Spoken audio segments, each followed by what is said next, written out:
Craig! Craig! What a treat. The voice goes so well with the bear, too. The first time I added it, everyone thought that Rob was playing a prank on them. That's fair, honestly. They were like, that sounds like a weird voice Rob would do. It really does. And I will never move on hear this. Which is fine, I don't really want to.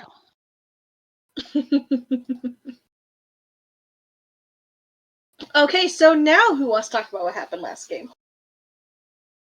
Okay, so we had some after dinner conversation. Grim got some answers from Hunan about how it's possible to avoid being scryed upon. Uncertain whether their framing of the issue as how to stop somebody from scrying on you was something that Hunan did or did not see through. And then we all got the rest of us all got disarmed in one fashion or another, willingly or unwillingly, mostly unwillingly. Corinne got to tease Erebus about her conversation with Ramiel. Grigori made some comments about how blood season gets its start from traumatized adventurers dealing with the loss of their comrades. And neither Corinne nor Eliana liked that. I believe his exact words were hurt people hurt people. Yeah, and it went on from there. Very good. It only got worse. Yep. I love him. He might be my new favorite Taldor. It's one of those things where I was like, what's the most I think I was watching TikTok and it was like, what's the most terrifying thing you could throw in an adventuring party? And someone was like, a therapist. I was like, oh, I'm making it that. Yep. It worked. So, and not only was there therapy about how hurt people, there was therapy about things like, okay, well now you need to go Hayes say about being added to the family. And adventurers hate emotional honesty, and it's not good for one person to be everything to you. It was escalated so quickly. Yeah. But so it's no wonder that Aliena came up there saying she would like to fight something. And she might be getting that chance today if there are going to be hostile ghosts in the fields of the dead. Which Erebus briefed all of us on how to deal with said hostile ghosts, i.e. don't engage them, but if they engage us, kill them with fire and magical weapons. Also turns out that it's the fields of the dead are about 2 days walk away, which I don't think any of us really realized. We're going to need horses to get there. Luckily, the head of the paladins says that it's fine to take horses. And also he's going to come with us because it's Ramiel. Odessa makes us breakfast burritos. We found a secret tunnel in Alina's bedroom that goes out to the courtyard. That was fun. And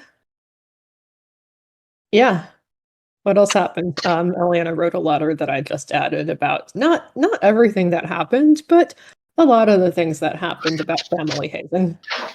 Oh, I haven't read it yet, and I'm so excited too. Yeah. My only notes are Bianca talked.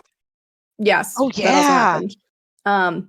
Funny enough, not actually in my notes. I do have Zilla, the shadow notes, specifically that Alfred the sword is a salty bastard. And then Gale, who is a pompous wizard, is going to take us home. And we also got a bunch of horses. Yeah. It's fine. Yeah. And I am now retroactively, I was like, well, Grim hasn't told anybody about we don't know if Grim mentions the sword overnight yet, but like we do know that like Corinne has read the entire dossier, so she's just been secretly aware of Alfie all this time. That's fun. Mm-hmm. I mean, we know she's read it. How much is she retained? It's true. She's only been it Dubious. once, and she was Yep. reading for like a purpose. So She's got anything that was the not. yeah. She's got the names down. She's got the kind of like the symbols down. Anything beyond that, and anything beyond Nesrin is pretty limited. Mm-hmm. So that's fun. Well, we've got a good long ride too on our mostly black, except one dapple gray horse design. Types of Oh, horse could we design, pick who what? gets which horses? What's that? Should we pick who gets which horses? We probably should. So we've got Common, Orion, Pluto, and Luna. Which of those names is most mysterious? Because we know that's who Grim has. I'm gonna say Pluto. Checks out.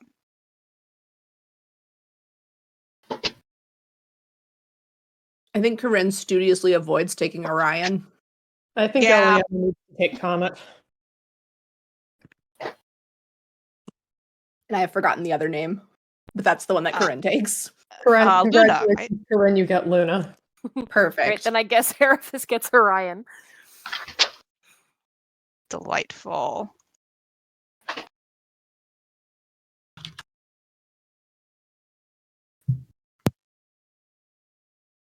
Where and when do we encounter our intrepid travelers?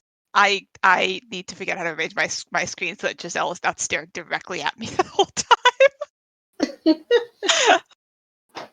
Oh, I actually can get rid of them because Oh, okay. I was gonna say I can zoom way out and then it's hidden behind the Discord window, but they're not it's as relevant right at the moment. I mean, it's very pleasant looking. Like it's a very funny icon, but yeah, mildly distracting as I try to be Grim, who would have very strong feelings. Oh, I'm sure everyone would have had very strong feelings about all of that. Maybe it's someday we'll find out.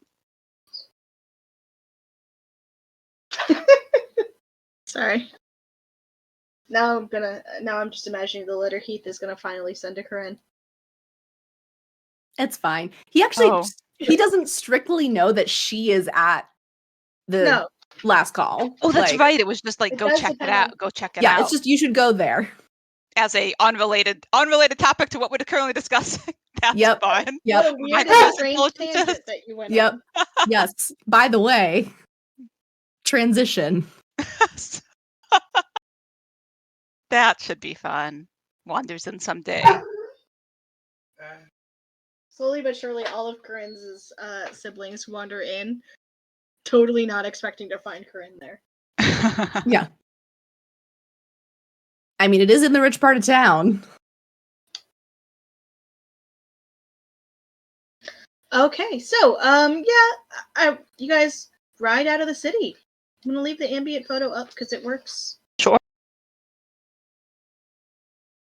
Making your way to the fields of the dead. I think I said it was one day, a day's ride. Yeah, most of it is said. How much are you? So Ramiel is going to take the lead. He is definitely giving you all an opportunity to like discuss things. He's not like commandeering commandeering isn't the right word, but I think it's the closest my brain is going to give me. I was He's not wondering gonna- if he was chatty. He is not super chatty. He will address you all if you address him, but he is also definitely willing to play the no, I am not here. No, I didn't hear that game if you all need him to. I think for the first, at least the first hour, and probably Grim is entirely focused on hoping they don't die. I assume Pluto is well behaved, or at least well trained. But Grim is pretty scared. So they are at least for the first while they are not super chatty. Yeah, and you don't even have to do a lot of like direction for this horse. This horse seems to just be following Ramiel. That's good. There's not a lot of Not a lot of interactivity required. It's a beginner-friendly horse. Grim's just on a pony ride. Grim is 100% on a pony ride. Like they're holding the reins, but it doesn't matter. It doesn't do anything. Yeah. The horse seems unbothered by your presence as well. Exactly. As Rebecca. one would imagine if a horse is used to carrying like several 100-pound people and is Yeah, this is a walk in the in park. full metal armor. Right now he's just going for a walk with a Grim on his back.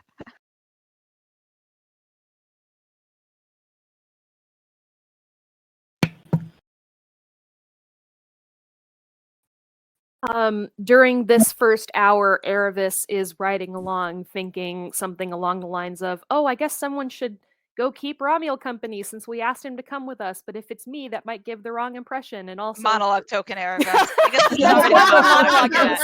Yeah. Okay. Never But mind. I will also- save my monologue token for an opportune moment. Yeah, no, she's thinking this to herself the whole time. She's like, someone should go talk to him. I don't know if that person should be me. This is awkward. Mental screaming. But it's only polite, but also Corinne's gonna make fun of me, but also what's happening, I don't even know. Oh. Well, I'll wait. Grim will speak something to Erevis at some point, but it won't be immediate. So I'll shut up for now. Very, very Oh good. no. That's just the first hour from Erevis's point of view, the indecision and anxiety. So it takes a full hour for Erevis to make a decision on this? Yeah. Okay. So at about the 45-minute mark into the journey, Corinne goes to talk to Ramiel. Okay. At that point, the switch chose to, oh no, I waited too long. Oh no. She'll just like ride alongside, like respectful distance, and that like, but far enough in front of the rest of the group, to hopefully not be overheard, and just kind of like a couple of sidelong glances, and then just go. You and Aravis seem to have a lot to talk about last night.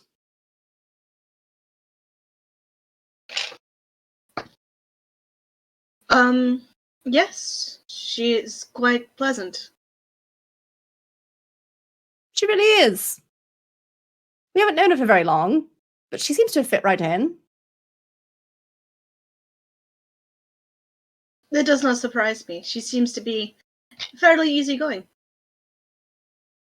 Surprisingly, I've noticed that too, which is actually a wonderful refreshment from the rest of us. The truth be told, we can be a bit of a lot. And like grins in his direction. He nods. I'm used to a bit of a lot. After observing the events of last night, I can understand why that would be. Several of my siblings can be very intense in their own ways. Yep, yes, I did notice that as well. Suddenly recalling the conversation with Gregory. As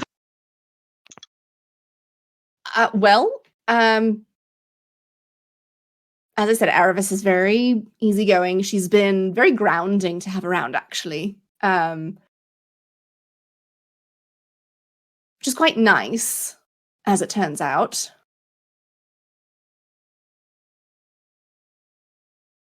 He nods. She does seem so. I appreciate nice. I don't get it very often from outsiders. Really? He just blinks at you.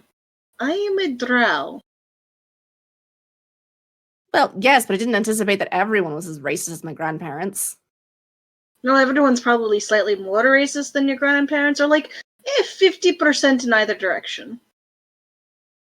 Well, that's horrifying, and I'm sorry. I have a strong family to back me up, and that helps a great deal. Absolutely. I would be terrified to run into, honestly, anyone of your family after exchanging words with literally anyone else. As a whole, your family's quite terrifying, actually. He nods. That is usually the case. Especially the ladies. I have noticed that they do cut a rather formidable figure as a whole. Generally run on the intense side, yes. The gentlemen are no slouches, but they are a little bit more subtle. It sneaks up on you a bit.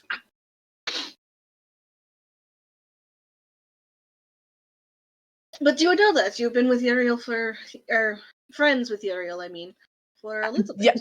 Yeah, Corinne looks like briefly like, no, that's not me, no. No, he immediately is like, you've been friends with. Yeah, he corrects himself immediately. He knows who he's talking to. Yeah. Yes. No, we saw him fight once, and I will say that that man knows how to wield a warhammer in ways that I did not anticipate. He will crush a person's chest. Just straight in. And then treat them afterwards. If they need it. If they're still alive, that's fair. Do you often, when you're at the Temple of Saloon, do you stay there full time? How much traveling do you actually do outside of Baldur's Gate? I'm on the road quite a bit. I tend to be more, while my job is head of the Paladins, I tend to do 1 week in town and then 3 weeks on the road. On the road means anywhere in particular? Do you have a specific route that you go, or different? I try to keep it runs? random. I like to range quite a bit in order to, the villages that you always stop in are not the ones that always need help. The ones that don't get a priest but once every 6 years, those are the ones that need attention. I can see that. And then, do you just winter in Baldur's Gate? Is it or are you on the road pretty much through the winter as well? Through the winter as well. The cold is difficult, but there are ways to work around it.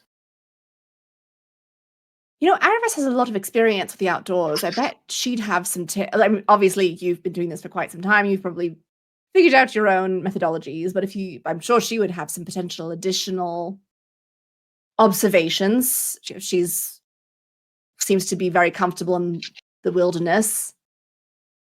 I'm not the sort to turn down good advice, even if I have heard it before. I will let her know then. And then we'll continue riding for another couple of minutes before peeling off. Mm-hmm. And as she rides towards the back of the formation, she kind of will try to catch Aravis's eye and just look a little bit smug. Grim would definitely have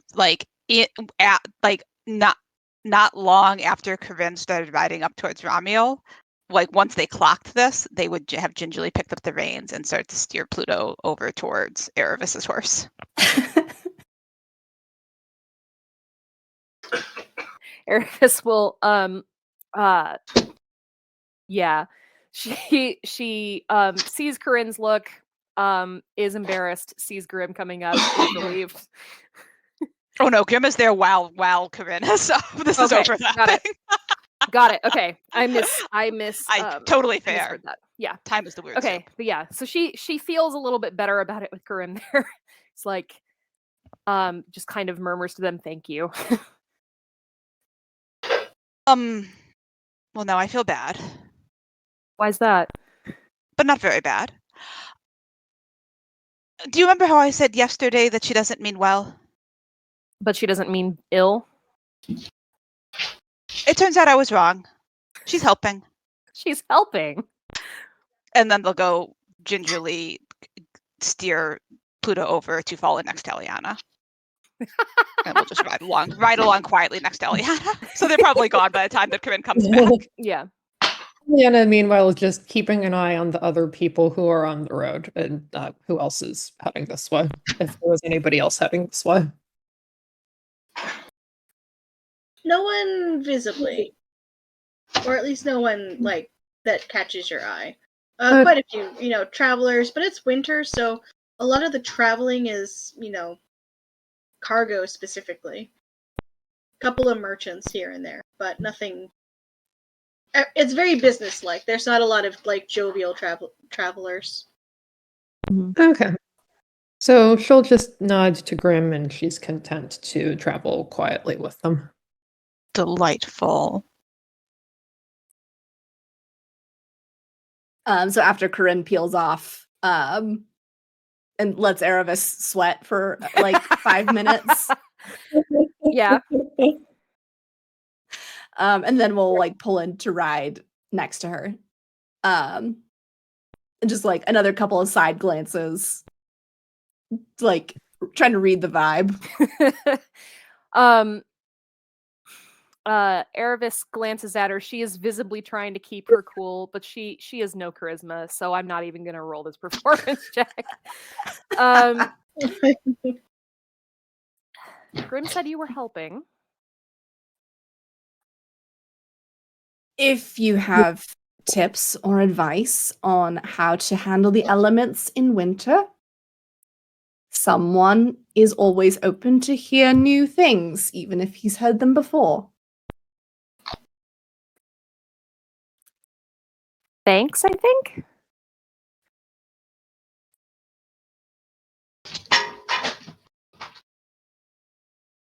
Kern just kind of like keeps staring at her like, You're trying to get me to go up and talk to him, aren't you? I am just saying, if you had advice for shielding yourself against the elements in the winter or in the rain or other, I don't know, you pick your inclement weather of choice.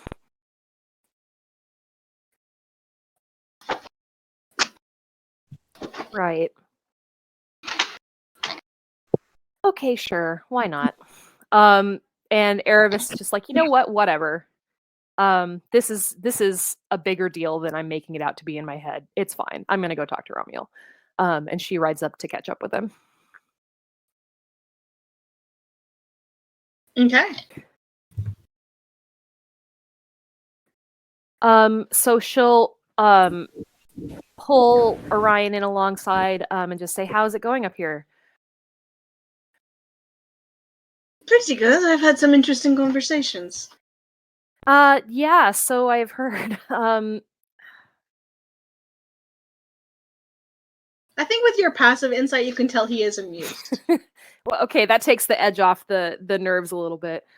I've been told she means well, for what it's worth.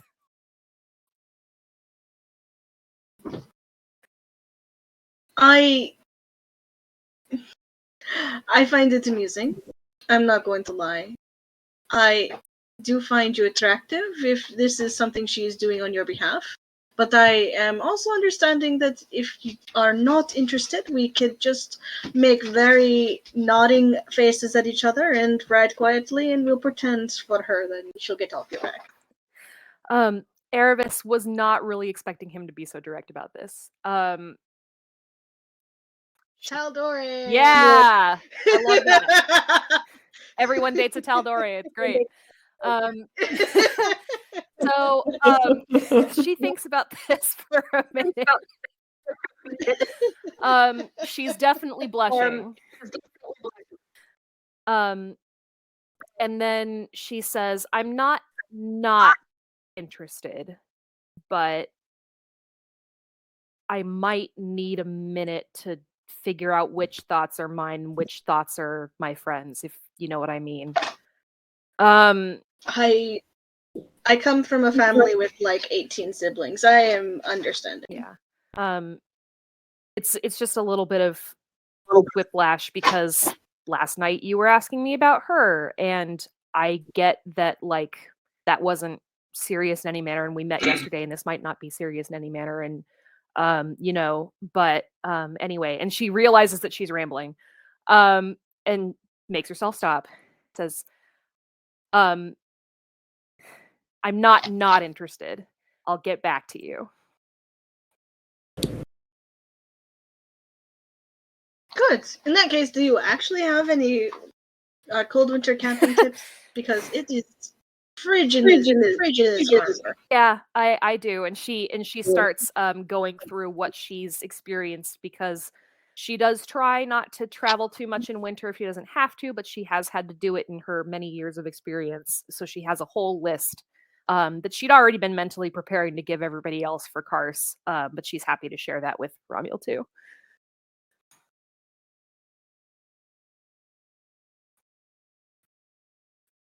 Wonderful.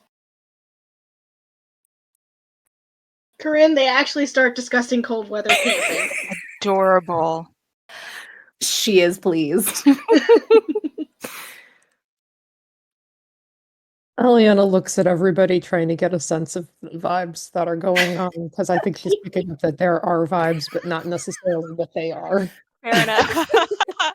At literally everybody, or at literally everybody except Grim, who is involved, who are involved in these vibes. Everybody but Grim, because I think she knows that they're not involved in this. Checks out, their part is done. Yeah. Incredible. Erebus is giving off just being way more relaxed than she was about half an hour ago. Because now it's out in the open, so there's no reason to be awkward about it. Corinne's vibes are very self-satisfied, and my work here is done. Incredible. I think Lenya will say to Grim, "Well, it seems like this is okay," and she makes a gesture with her hand to signify this.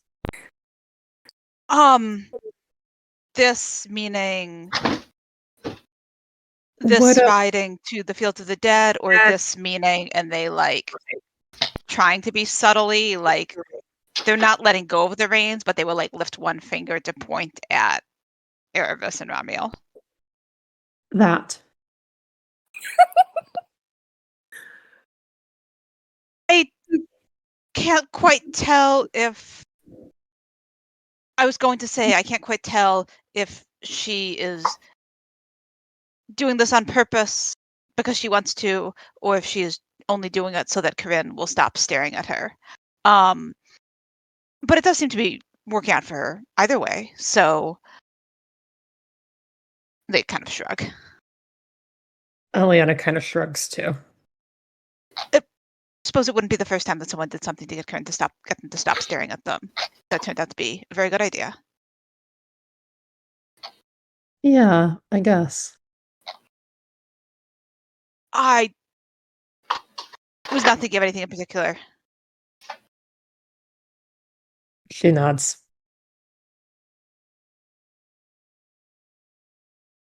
They sort of blink at her a couple more times, like behind Bangs and iPads, but she knows their blinking face, I'm sure. She's just letting that go. Yeah, no, they are trying. It takes them a little bit longer than it takes her, but they get there eventually. And just kind of laugh to themselves a little bit and carry on Yeah. riding quietly.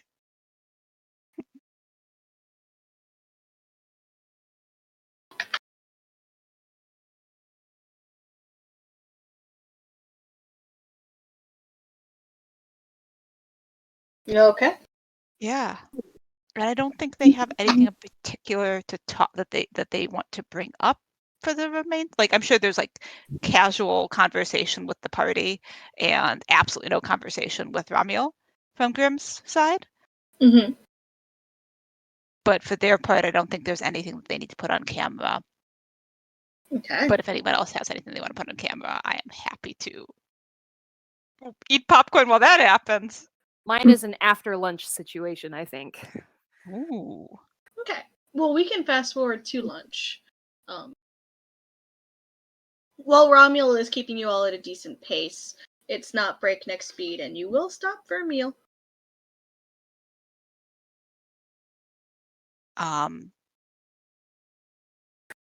Grim will produce when we stop for a meal. Like we are on a mission. They're not breaking out the cook stove.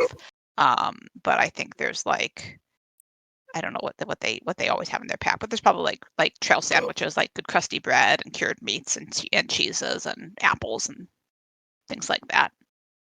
Excellent. Sounds like a delicious on the road lunch. Yeah. So yeah, we get water for Eliana will horses. take some food over the horse. Yeah.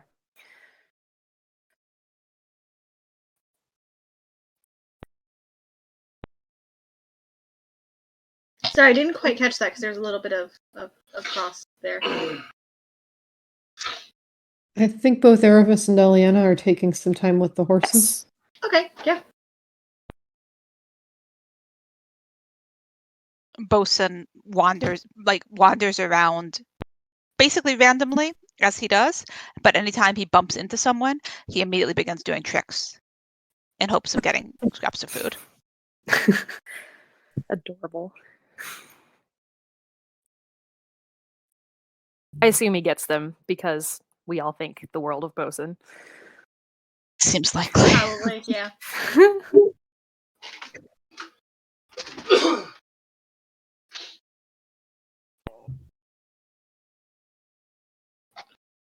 And we get back on the road after lunch? Or Yeah, did Erebus want to unless- stop talk while we were? No, I think this is an on the Yeah, road unless Erebus and conversation. Eliana were having And I mean, unless Yeah. Eliana has something she wants to talk about. Nope, I do not have anything at this point in time. So, yeah. Okay, cool. So then we all get back on the road, and I think we start to form into like a similar position to before lunch, and then suddenly Erebus is like, "Wait a hot minute," and she rides back next to Grim and is like, "I just remembered, and I'm not letting myself forget again. Tell me about cars." I beg your pardon. You left me on a cliffhanger yesterday, and then Corinne distracted me. Not well enough, apparently. They say, like, voice a little bit raised, like not like raised at Erebus, just raised so that if someone wants to come distract her again, the moment is now. Corinne just like glances back at Grim and is just like, "What?"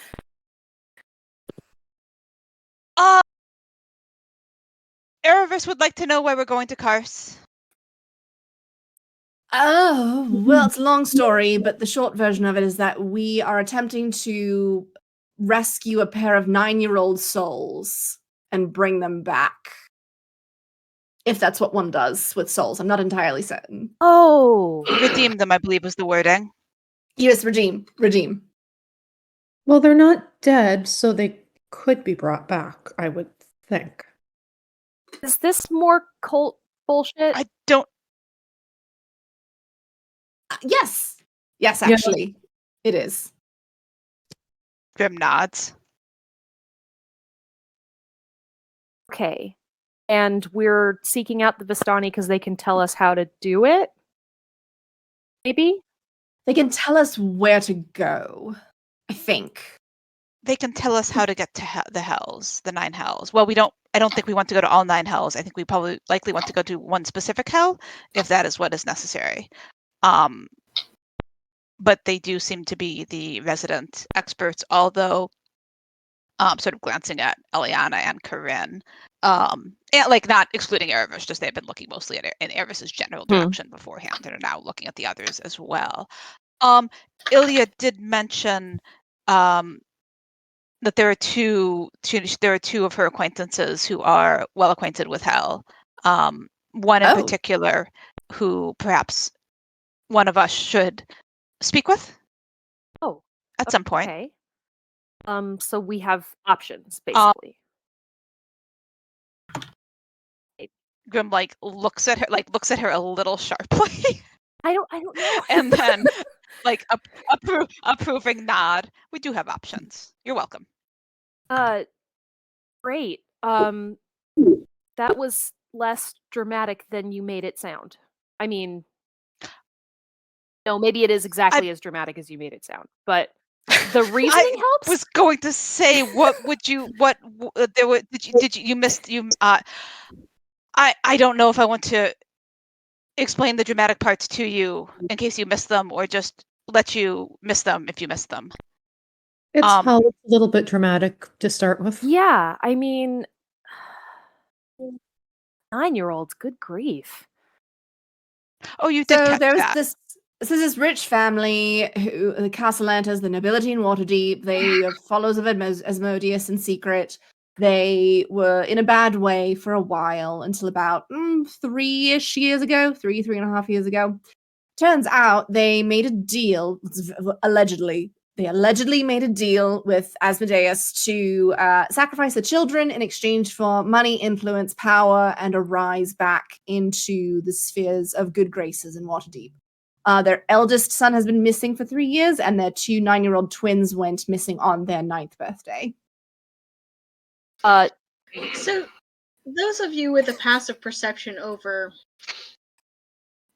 God, 14, notice Everyone that but me. Ramiel is very specifically pretending to ignore this conversation, but you see his back has just gotten very straight.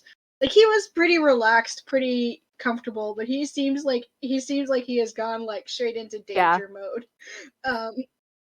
Hearing this particular story. Checks out. Like he's trying not to paladin at you all, but he is definitely feeling some paladin feelings.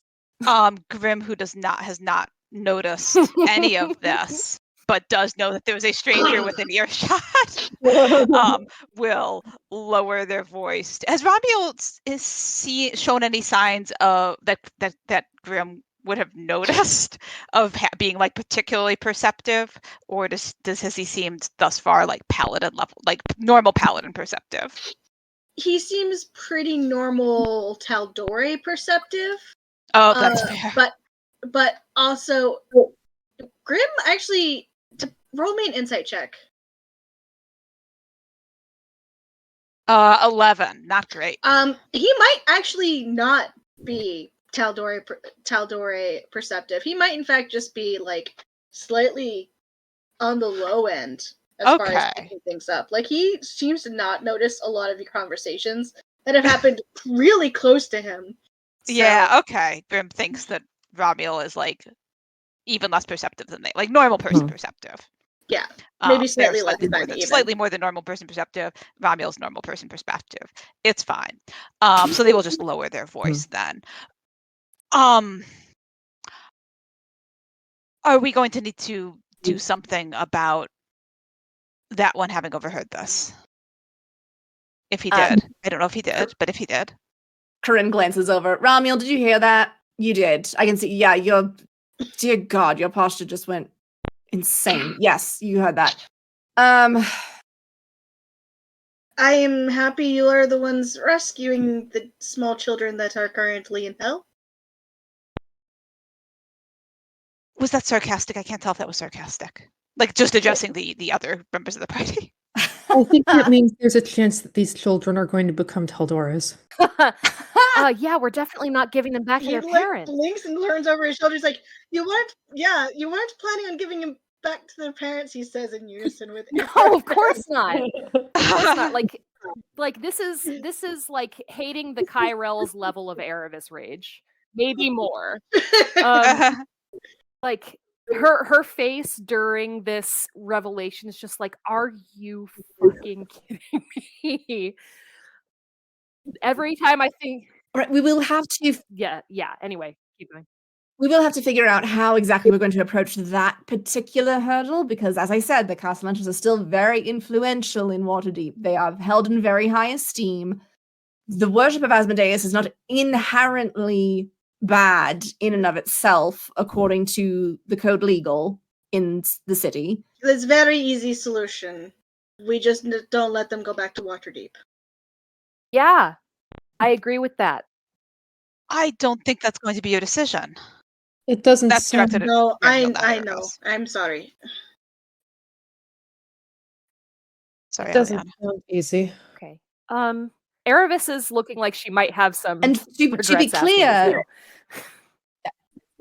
To be clear, the Castellaners are still very invested in getting their children back. They were prepared to sacrifice 100 people to void their agreement. That doesn't make it better. I didn't say that it did. I am just saying that this will be potentially a real point of Right. conflict. Okay. And we don't really know what they knew at the time. We don't. It's not as if we have had tea with them, yeah? We don't know if it was intentional what they agreed to or if it was not that. They like have a sort of a complicated, it's like lightly confused, very complicated expression. I am not, to be clear, I would burn their mana to the ground if it would not be traceable. But that's for other reasons. Who among you's passive perception is over? Hold on, I need to roll a charisma stealth. Oh, good. That'll be fun. That's gonna be Erebus is 18. 18. Yeah. Corinne's got 20. Equal to 18 or over? Meets it, beats it. So equal to 18 or higher. All right. Then I see that too. Yeah, Ramiel might darkly mutter under his breath. I might know some people who can help you with that, but okay. Did you want to say that so the whole class could hear you? What? You would like me to openly admit to knowing the sort of people who would burn down a manor and not have it traced to you? No, I can't admit that to you all people who I've known only a day, me being head of the Paladins of Saloon. We won't report you. I am not Grim looked hearing any of unconvinced. this.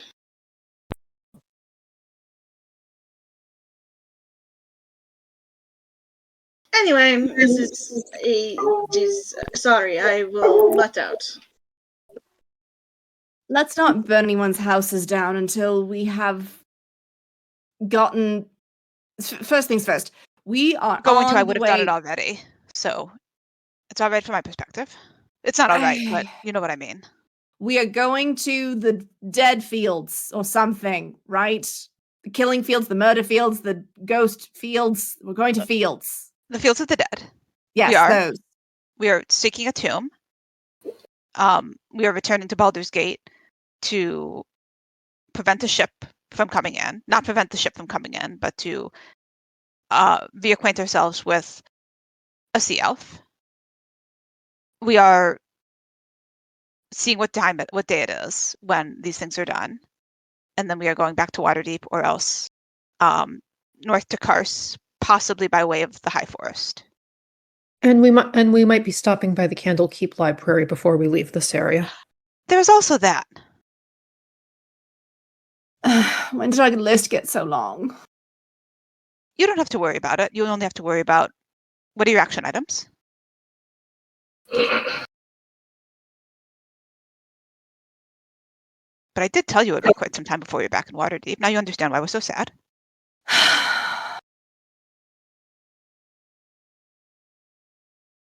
Right.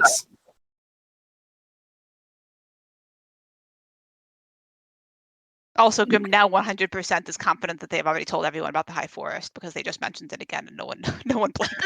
So that's probably fine. But where's the High Forest? On the way to Karst, or else possibly after. Or do you mean geographically where? Oh, I did mean geographically where, but also what's there. A great number Whoa. of trees, I believe. Oh, now I remember what's there. Grim nods approvingly.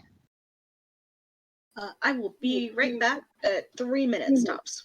Sure. Okay. Does Eliana look like she really remembers what's there? Yeah. That's fun. Wait, what's there? Really, Karst is within the High Forest. It's all the same place. That's not what I meant. You, and points to Eliana, you had a look of something. What's in the High Forest? Sheridan's there.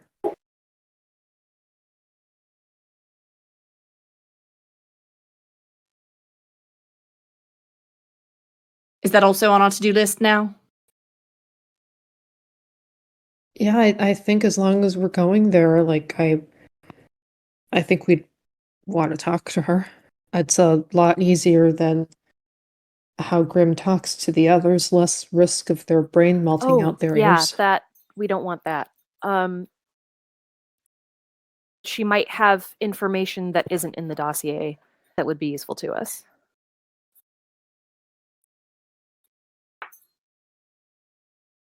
All right. But it is a really tight timeline if we're going to fit that in before Kars, so I don't know if that's going to be before or after the Vistani at this point. Grim nods. I was hoping before, in case, I don't know, the Vistani are not frequently accessible, so I was hoping we would have a clear slate when we reach them, but it's rather not looking that way, is it? No. No, it's looking rather like when you have to decide how many parties and which parties to go to for the 10 days of Joaquin Tide. Oh, no more parties, The please. parties in this case are action At least items for a while. for cult nonsense. I know, but also no more parties, I please, agree for with a that. while. At least for me. The rest of you, of course, whatever, as you please. Erebus is like, nope. The thing with parties, though, is that you can come to parties at any point in time, and it's really mostly fine.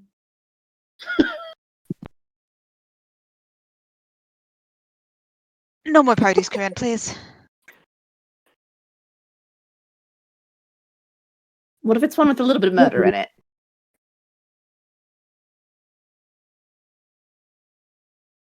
We can negotiate. Fair enough. But yes. There was also the council meeting. I fully Which, expect we're going to miss that. oh, good. I have been assuming that as well and hoping that, but I know that several of you were more invested than I was in that particular activity. Regardless, I was thinking that once we are maybe on the way back from your dead fields, I would perhaps reach out to Ilya and see where they are with that. Or perhaps after. Yeah, We'll see. I don't think Figure that's it out. a high priority. I mean, it would be nice to know what the factions know, but at the same time, if it really is going to be more hassle than not to get it actually scheduled, we might be better off doing our own research. But I don't know. Who's to say? There's a lot of things I don't know. I've been realizing that lately. Monologue. Oh.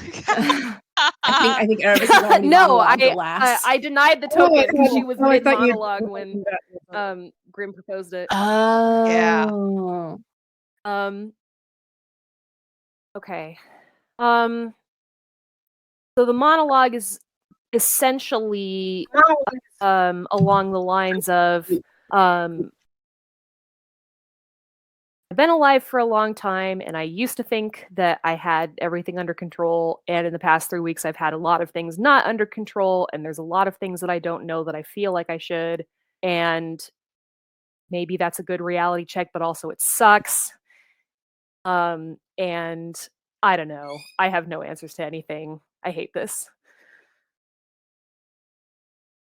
Yeah, Oh, what a mood. essentially.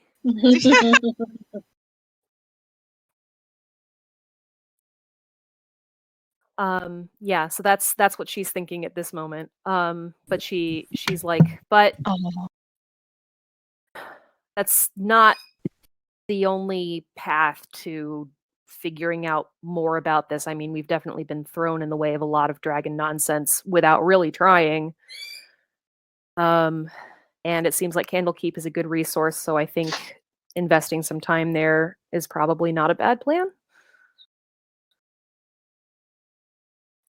Grim nods. And there's also nothing saying, I was going to say we will have eyes at the faction meeting, whatever we do. I assume Ilya at least will not be able to get out of it. So there is that.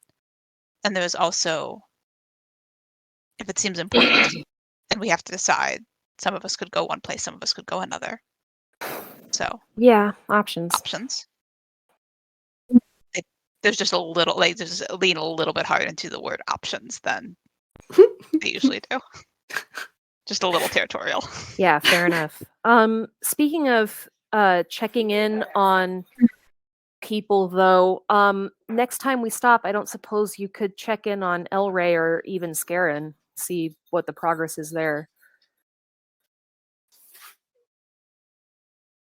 They were on the list that was on the list as well. Also, Pyria. Oh yes, that's right, because there was a threat against her. Just to evaluate, they nod just to see if anything has changed. How far are we from the place? The fields of bones. the dead. I don't know if they're bones. Ramiel, you can listen again or pretend that you haven't not, but it's a question for you. I'm usually very good with place names, but someone has confused me on this one. There's a small village that I thought we might stop at for the evening. It's only about another hour ride. Okay. It's not so bad.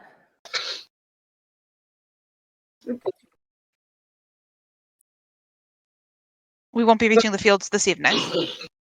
It's within the area that is the fields, but it is better to camp in civilization than to spend the evening at the You know tombs. what? Fair.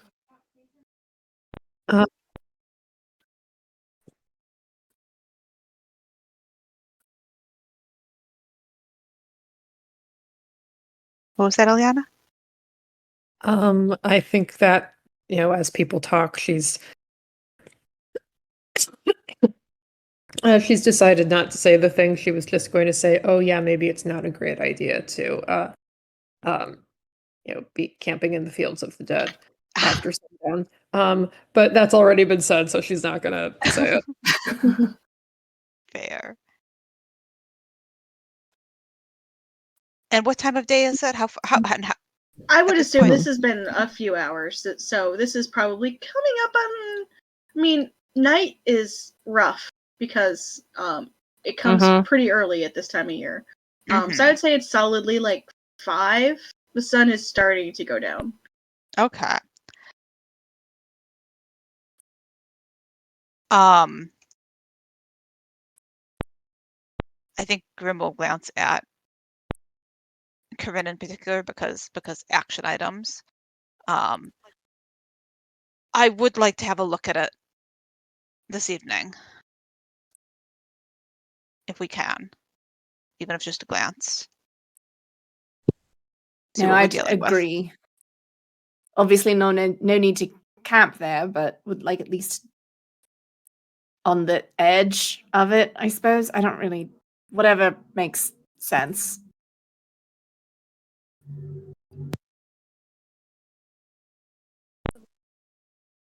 Somewhere where we won't have to do very much traveling come morning. That is why I was recommending the village. But if you would like to go into the tombs themselves this evening, we can.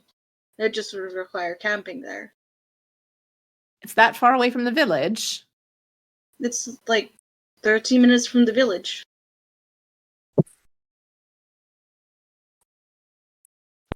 Could we not ride to the village and then ride to the tombs and then ride back to the village and then camp there? Grim is not. All right. Is there a reason you wouldn't recommend that, Ramiel? Moving around a lot in the evening and drawing attention to yourself in the fields of the dead? No, I suppose that's fair. When you put it that way. I don't draw attention to myself unless I want to. Less so. more than the rest of us can say. Some of us wear plate. But I have a sword. We should be fine. And if anything should bother us, if you'd like to go straight to the tombs, we can. Grim is sort of like visibly think like three-dimensional chess expression. We are, as you may have overheard, on a rather tight timeline, and I do hear the risk that it is, but there's also the risk of missing our. We do need to be back before Endeavor comes in, and we do not know exactly what that will be. We do not have a way of finding out until she is there. So. Who knows?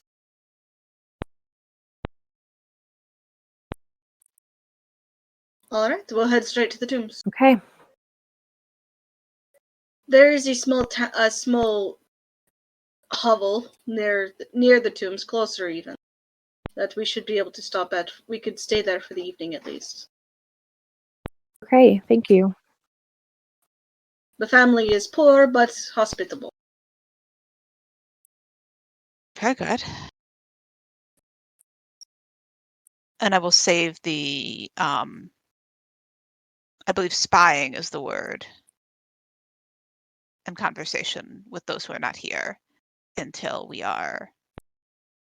And then they, as they're talking, they realize that they are now telling a child of Hunan's very clearly that even if Hunan was fooled, and thought that they were talking about trying to keep some of them scrying on them, that jig is up as soon as Ramiel returns to Baldur's Gate, and they're sort of their expression is like the visual equivalent of they just missed walking and missed a step, and then they recover until we're settled, regardless, just in case.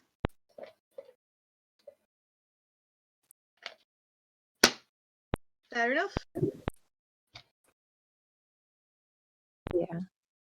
We ride on into the setting sun, or tangential to the At setting this sun. point, Since we're going Erebus will northish. peel off from the rest of the group and ride back up to Ramiel and just say, "Sorry about that. Are you okay?"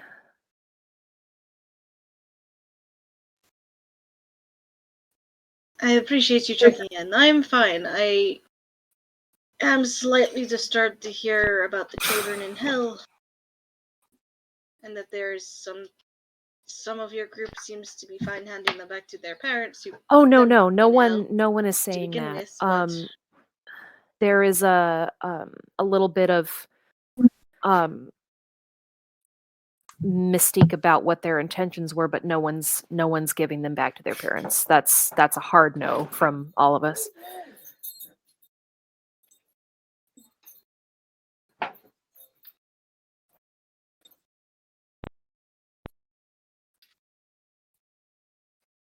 he nods. Fair enough. I mean, as we discussed, I haven't been traveling with them for very long, but I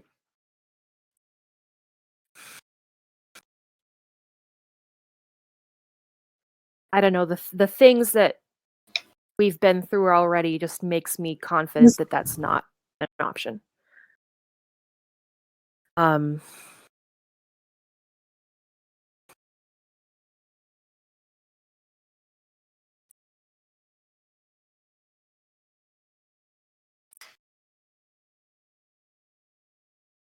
He nods.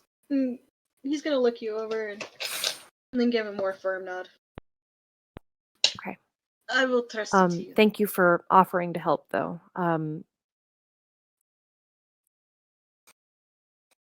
Yeah, this is not what I expected, but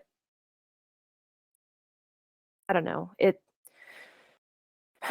just seems like a lot that the more we get into this cult nonsense, the more terrifying things are involved with it.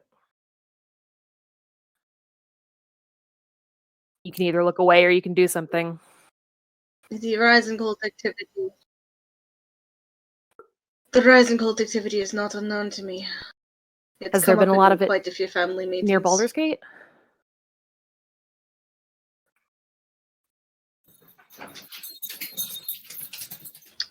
We had one a few years ago. A cult for Tiamat. They summoned a red dragon. Red Dragon.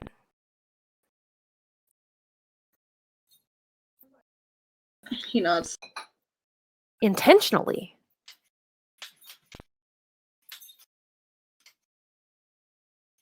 Cult for Great. Tiamat. Good. That's exactly what I wanted to hear. Awesome.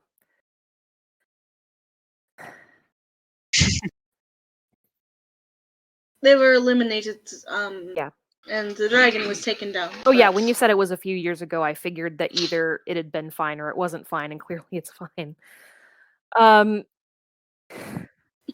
This is when I was newly a paladin. I had just taken my Did you deal oaths. with Dragon directly?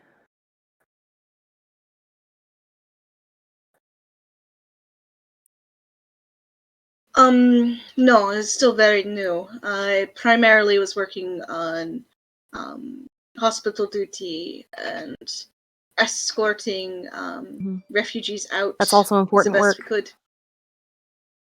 Knocking on doors and sometimes in doing a little bit of intimidating to get the Mhm. supplies that we needed from the rich side of town. Yeah, that is incredibly important work.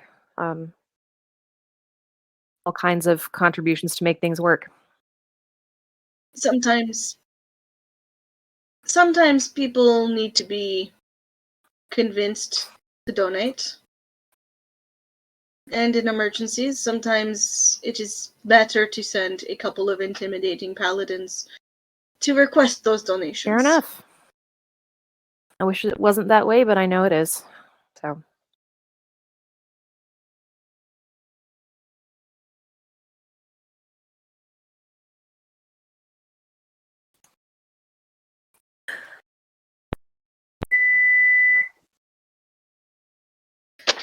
He kind of smiles a bit. It runs in the family, at least. Not the Teldores. I actually know my birth father, so. If you don't mind my asking, how did you end up with your family?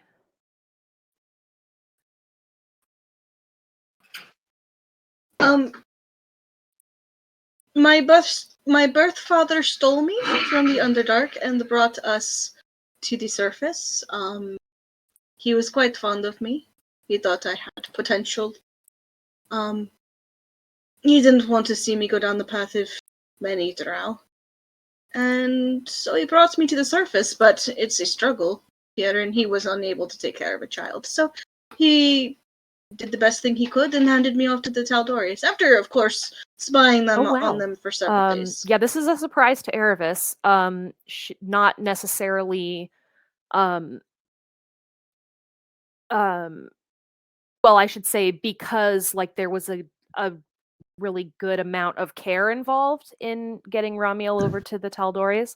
So he cared about you so much that he wanted to make sure you were with people where you'd be safe. Indeed. Oh, that's wonderful. Yeah. He's a complicated man. I know him fairly well. I met him when I was a little bit older. Well, he did that much for you. It's not nothing.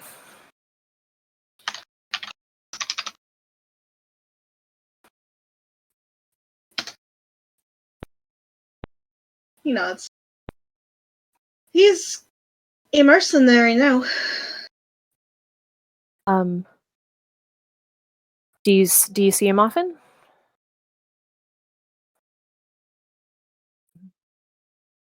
Every once in a while. Oh, he's in Waterdeep. When I'm in Waterdeep. Okay. He And nods. how often would you say you're in Waterdeep?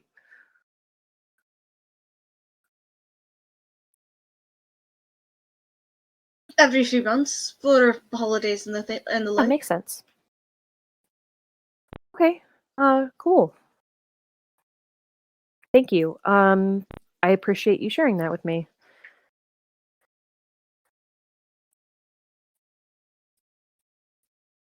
He nods.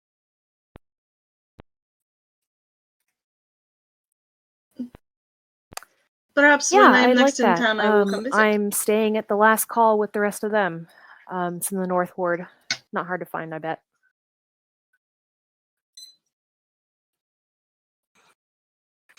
I've Well, a heard lot a of your great deal family's about there the quite a last bit, call. so that doesn't surprise me.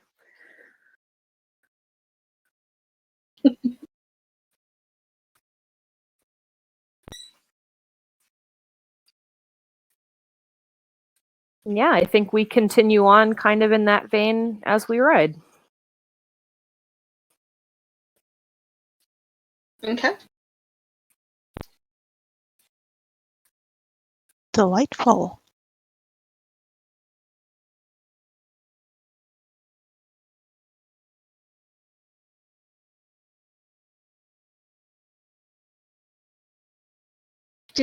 Do.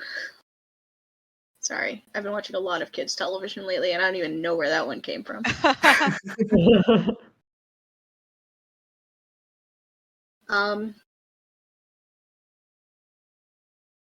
Yes, today is Nighthall 13th. The real question is what year is it?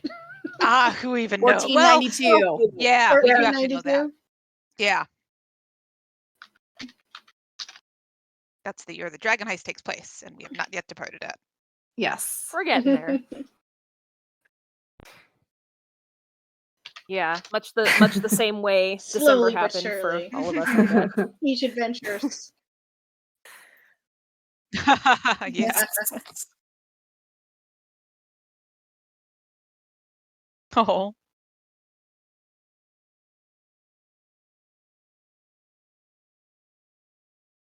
Okay. The sun sets, and you all are still traveling as the mist kind of rises around you. That's fun.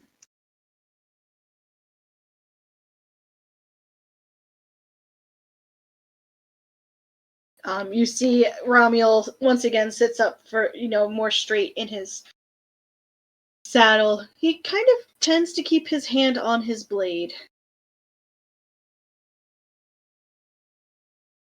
Corinne pulls the hood up on her cloak of Elvenkind, just in case a disappearance is required. Eliana's back to keeping a sharp eye out. Grim will ask Bosun to be invisible and to range ahead of the group as a invisible. Like he is not scouting far ahead, but he's probably ranging between 30 and 60 feet ahead of the group to flag if he sees anything or if anything notices him. Mm-hmm.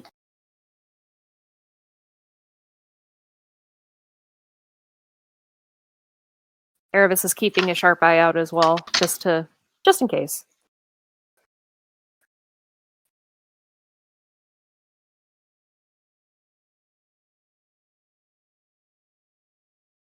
Okay.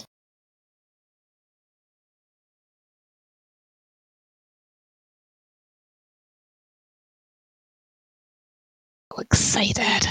Yeah. The air grows thick around you. It's cold and it's wet. It's the sort of cold that kind of seeps past your clothing, past your armor, just into your bones. It's kind of unsettling. Just pull Thanks, I hate it. Yeah, well,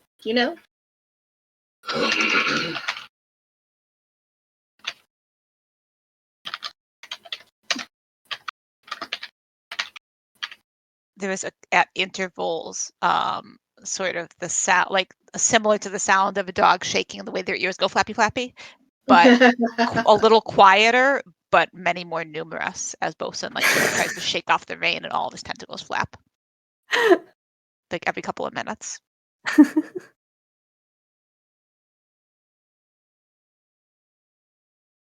Me just pulling up a description. Or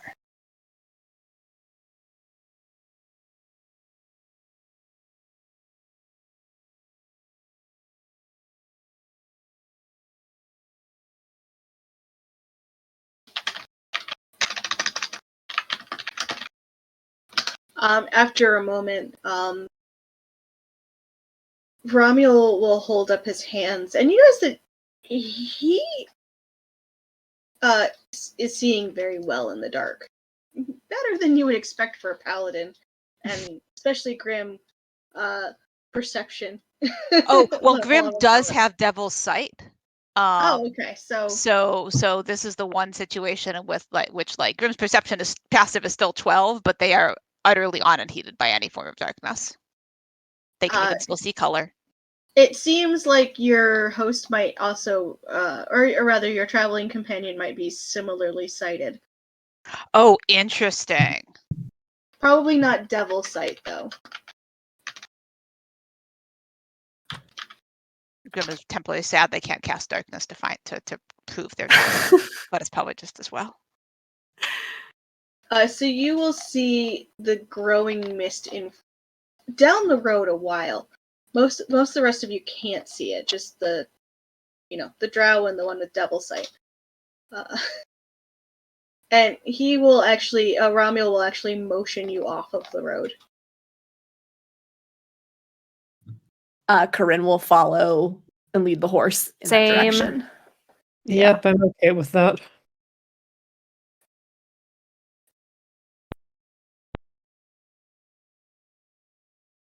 Yeah, Grim will have Bosun return to us, and will likewise follow. As you all move to the side of the road, you hear the clanking of armor, the heavy footsteps of soldiers. You hear the sound of horses, of wagons creaking, as slowly but surely in front of you, coming down the road, is a whole armored division. Oh,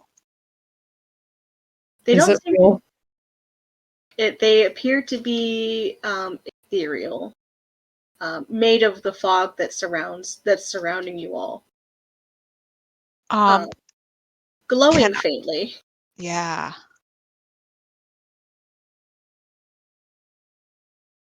Do I have any sense of era based on their armor or any such thing? Sure. You can roll me a history check or Any perception penance of who or they might be? Ooh, history is 22. 22. Yeah. Give me just a moment.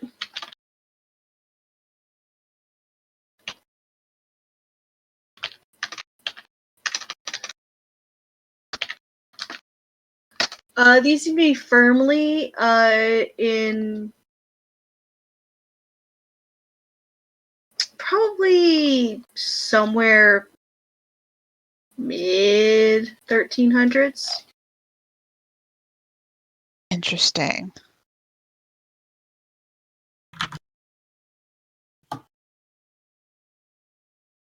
And do they seem to be anyone in particular? Like, are there any identifying symbols or flags or any such thing? Or are they de-identified? Hard to identify because of their ghostly nature. It's just Fair. the details aren't really there. Grim just very, very low, quiet whistle under their breath.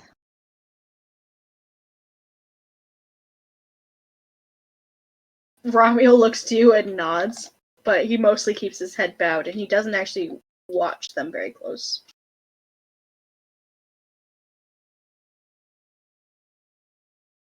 Oh dear. Is Romuald still on his horse? He is. Okay. He's not moving in any particular direction. He is just waiting for this this large group to pass by. Sure. As if it was actual traffic on the As if road. it was actual traffic. He is Yep. 100% treating like this is an army that he wants nothing to do with. Yep. And he's just there, just letting them pass. Yep, fair pass enough. by. Mm-hmm. Via awakened mind to Ramiel, Grim will ask, should we not look at them? Is that itself dangerous, or is that simply your choice? Mostly paladin superstition, nothing specific. Grim nods, and we'll continue to look at the group. Although, like they are looking at the group in general. If anyone like happens to look in our direction, they will avoid making eye contact. Yeah, you're ignored. After they pass, Ramiel will move his horse back onto the road and continue down it. No, I didn't make eye contact. It's the same level of superstition as holding your breath as you ride past a graveyard. That sort of. It's not a like real rule. Grim nods. Were those some of the ghosts that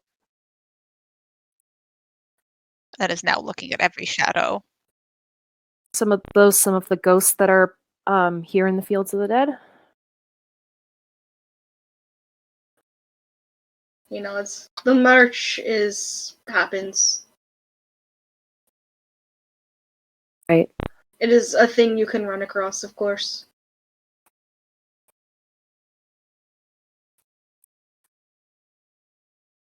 Of course. Yes.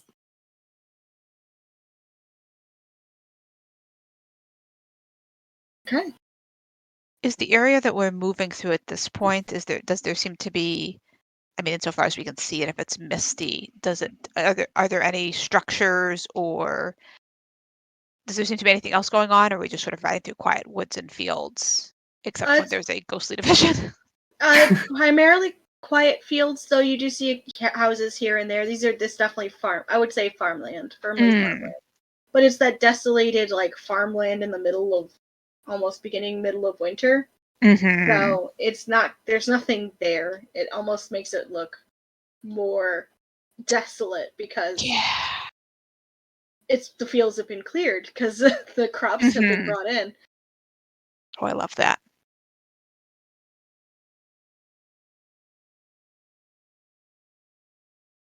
But he will continue to lead you. Moving forward, I would not say. The words I would like to say are, it is unnaturally dark, but that's not actually. It is naturally dark. It feels darker than it should be, given the time of year, time of day, time where you are located. But not so unnaturally dark to feel like there is someone actively working against you. Does that make sense? Yeah. Mm-hmm. Like, I want to be careful as a DM what I make you spin out about. It is very, very dark in this particular area for reasons that are not immediately identifiable, but that do not seem to be pointed at you. Yeah, like not nefarious towards us specifically. Yeah, it's just generally spookiness. It's got vibes. It's got vibes. Yep. It's got vibes for days. Love that for it. And eventually, Ramiel will approach a large, long wall that appears to be made out of almost like white stone, at least. It reminds you all a lot of the wall around the City of the Dead. However, instead of having an armed guard or any sort of guard or gate or things like that, he leads you through the archway.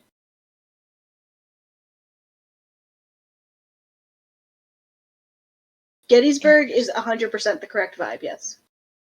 It's all, yeah. I love it, but it is It's spooky. It's very as shit. spooky. yeah. And Grim is Grim is as determined as they were to come here and not put it off. They are visibly on edge. Mhm. Like I don't know what Ramiel's passive insight is, but I know what the passive insights most people in this groups are, and definitely like not the only reason that Grim wanted to come here rather than putting it off was because they knew they would keep putting it off if they could. That wasn't the only reason, Yeah, but it checks was out. not a reason. Oh boy. Okay. So is this the entrance to the field, or is this the entrance to the specific tomb we're looking for? Okay. This is the entrance to the graveyard, which leads to the tombs. The tombs are in the Okay. center. Good to know.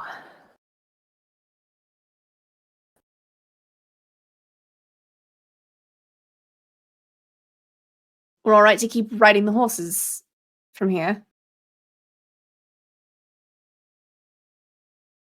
Kind of shrugs. They're well-trained horses and won't spook easily. All right.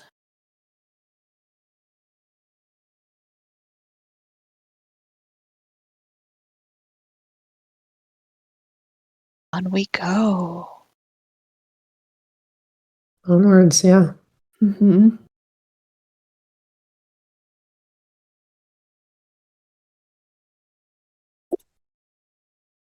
Ooh, Ooh. What? Nothing. nothing is happening. Tra la la. Nothing to see here. It's actually for something completely different.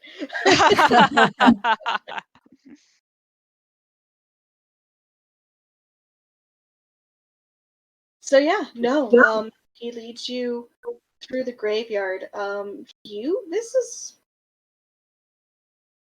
a lot of people around.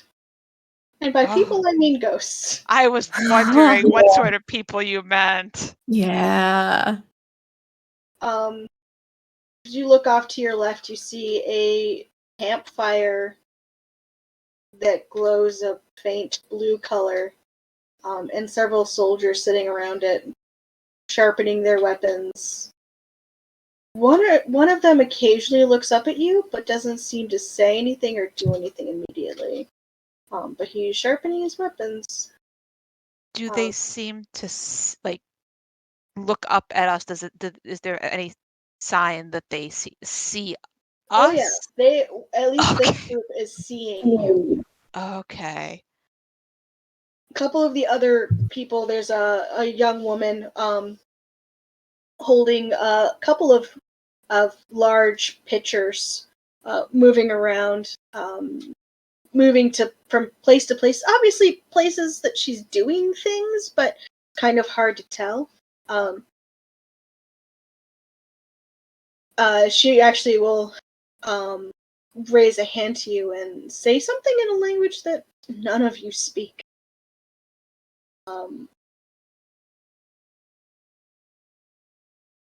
But it seems to be friendly in nature. Is it? It might be. You don't know. It's Etherean.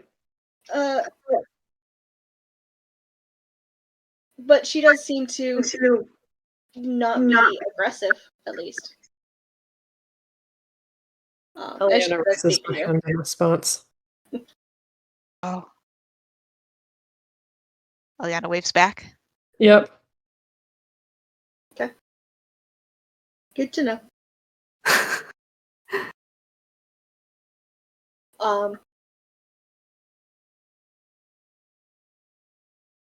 And slowly Ramiel makes his way through. He's definitely like picking a path that might not be the most direct path. As you all approach, there's an elderly man wearing a crown standing in front of a white marble mausoleum. He's wearing a crown and armor. He seems to be looking over some maps that you can't see on a table that doesn't exist anymore.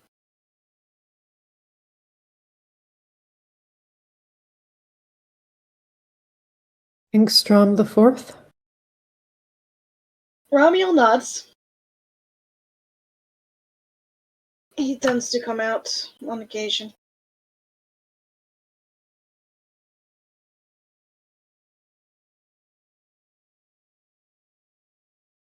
Is there significance to where each of them are and what they are doing? Or are they always in the same place? I mean, doing the same things, or do they move about, living their lives, as it were? They tend to reenact their last day alive. Though I would not tell any of them that they are dead. That Grim does nods seem impolite. and is continuing to like look, head on a swivel, looking around everywhere.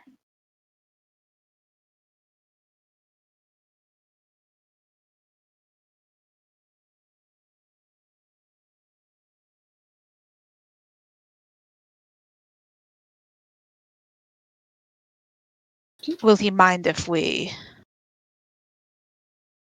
sort of gesturing to the mausoleum?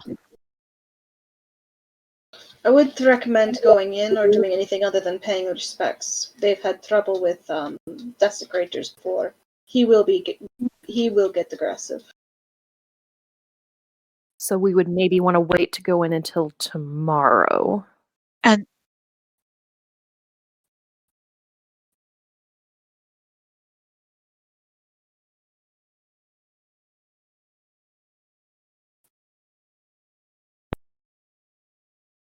will he still be here tomorrow? Not in the day. Grim nods. Would he want to talk to us?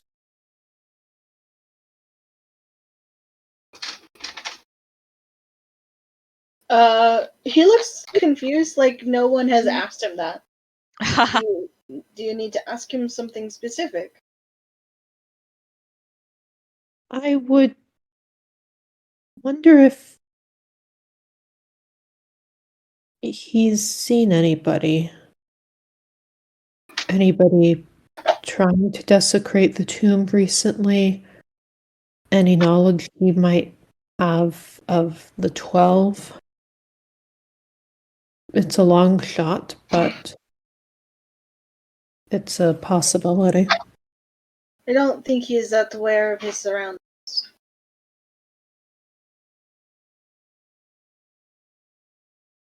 All right.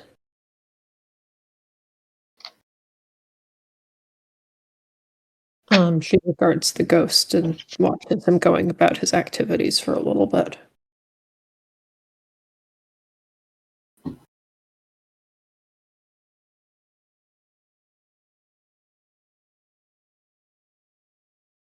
But we could go in and pay respects. Certainly. Let's do that. Corinne will hop down from her horse. Grim will dismount more slowly, but will dismount. And we'll sort of look around to see if anyone is staying. If anyone is staying outside, or if there's anyone to tie the horses. If everyone is going in. Erebus would like to go in Eliana's planning to go in. But then she sees Grim looking around. Is it better for someone to stay out here?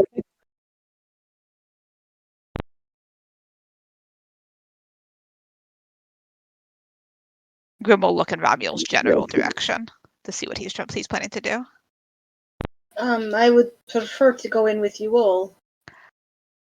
All right. Is there a place to hitch them? He nods. And he'll find a place to hitch the horses. Delightful.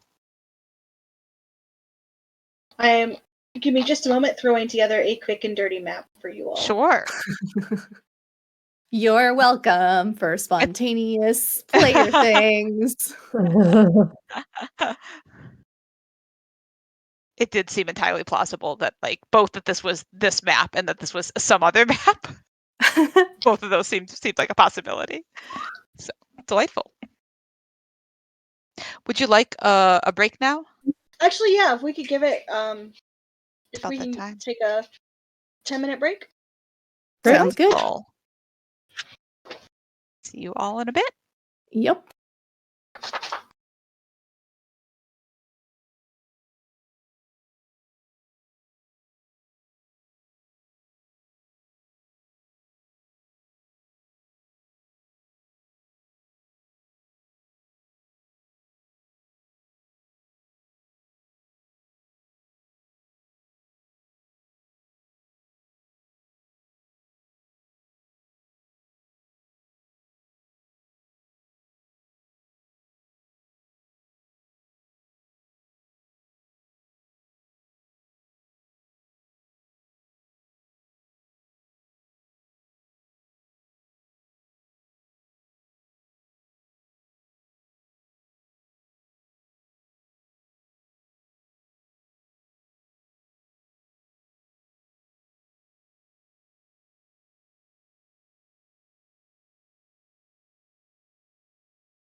I am back. Does it look like we have everyone back?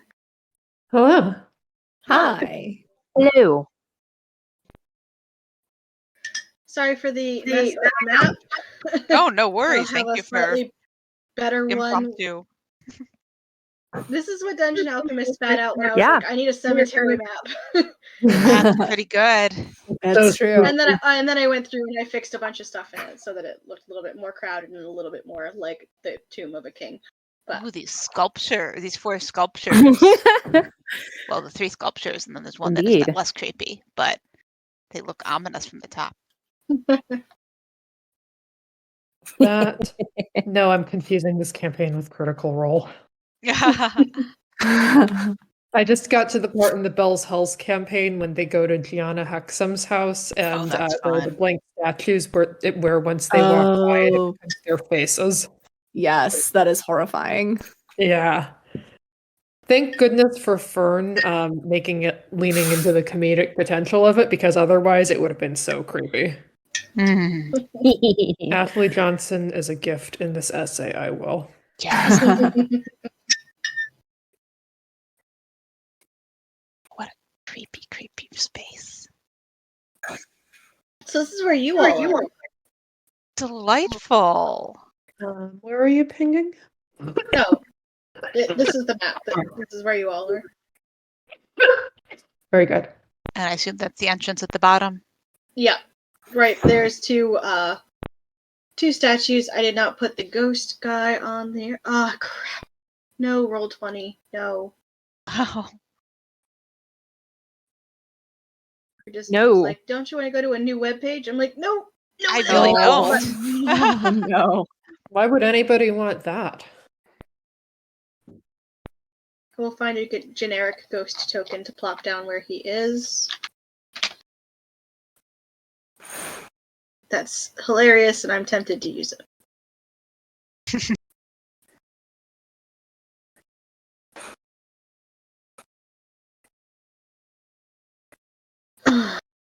Base dead ghost. There we go.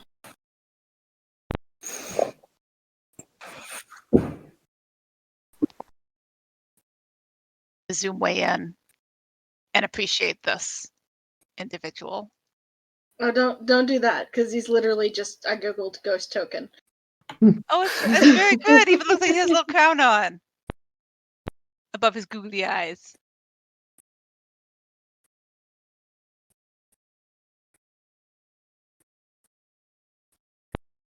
And the entrance is right behind him, presumably. Yeah, he's right in front of the entrance. Grim has tucked into, well, currently Corinne's pocket. But they expect to be left in the dust at any moment, so we'll see if that lasts.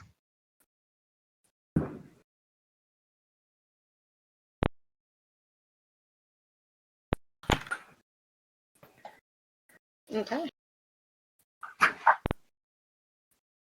As you approach, the man looks up at you all.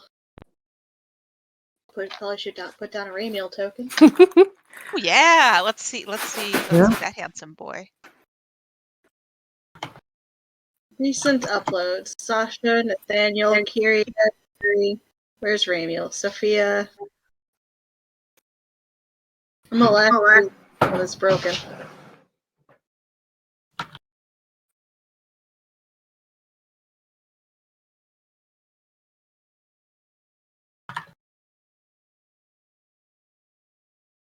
Seriously? His is broken? No. Rude.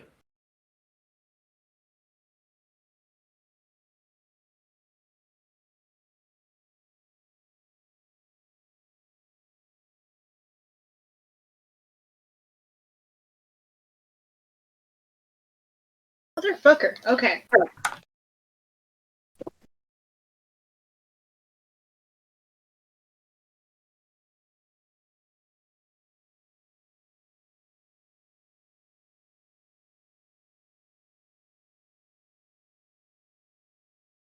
Yep, it was broken. Ooh, hi there.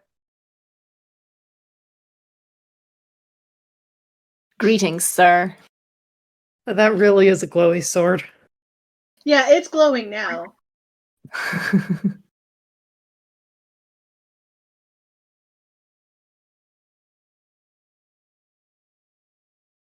As you all approach, the king looks up at you all, and he will address you in common. More desecrators. Oh, no.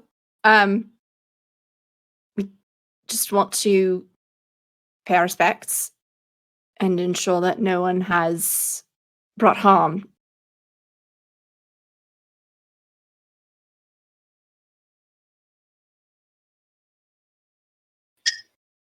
Roll a persuasion check. Okie dokie. It's a 16. He glowers at you. This is the tomb of a king, not place for your shenanigans.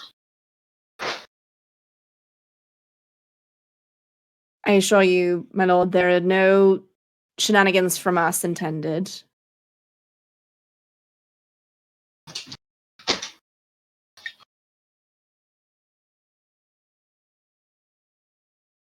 So why are you bothering my rest?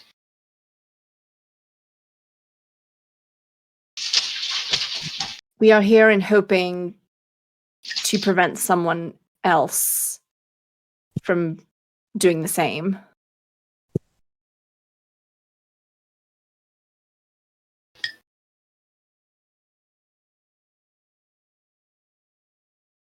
He kind of looks at you and goes, then prevent, and then waves his hand in front of him. Like, alright, you're dismissed.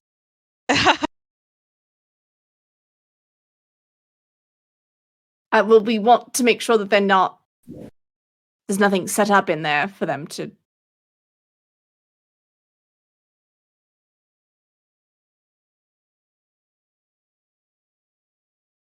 Yeah, you're gonna need to roll another persuasion check on that one. Okay. That's fair. Inspiration.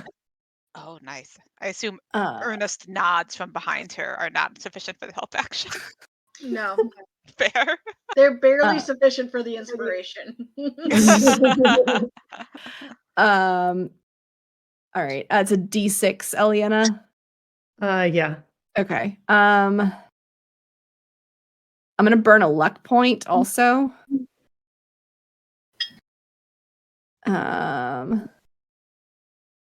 All right, so we'll add inspiration to that. 29. 29. Damn. Damn, nice.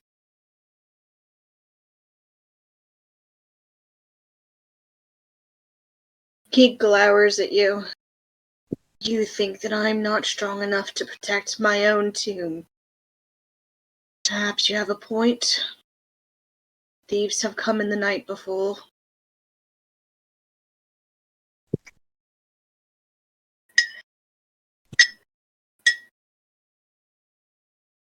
And we are hoping that.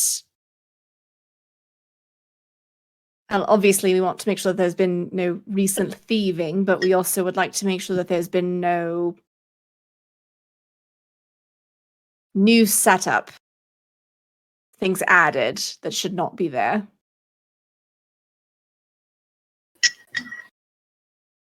He frowns deeply, but he will take a step away from the door.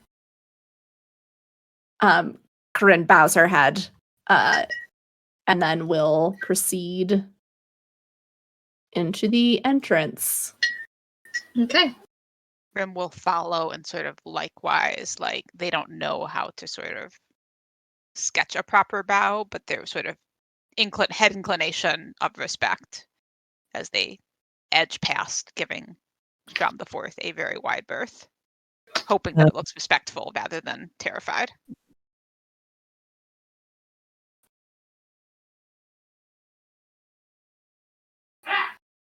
Yep. We'll also approach and give a bit of a bow and hope Erebus will do the same. goes well. Okay. As you step into the tomb, it is pitch black. Very difficult to see. The light from Ramiel's sword is kind of the only light in it.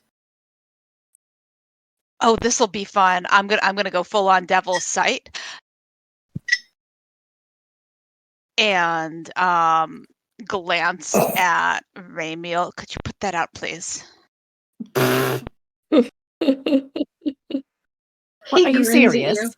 He grins at you and is like, "You don't have to ask me twice to get rid of a light."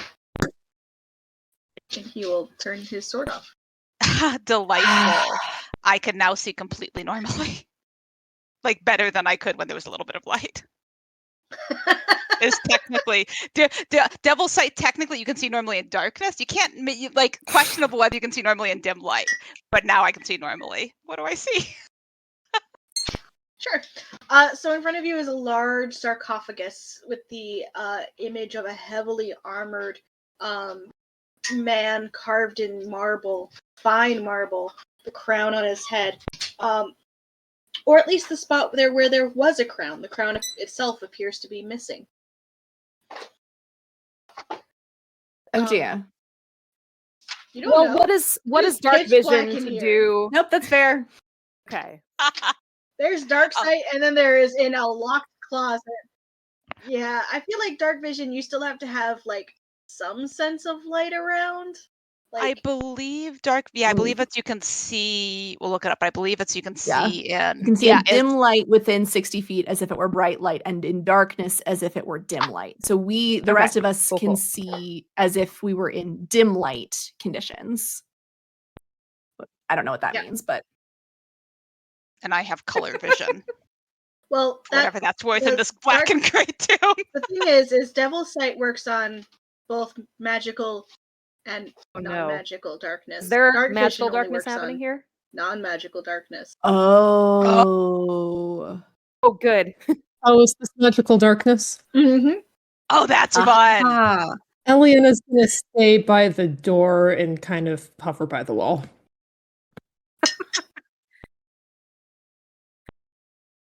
What on earth is going on? We can't see anything.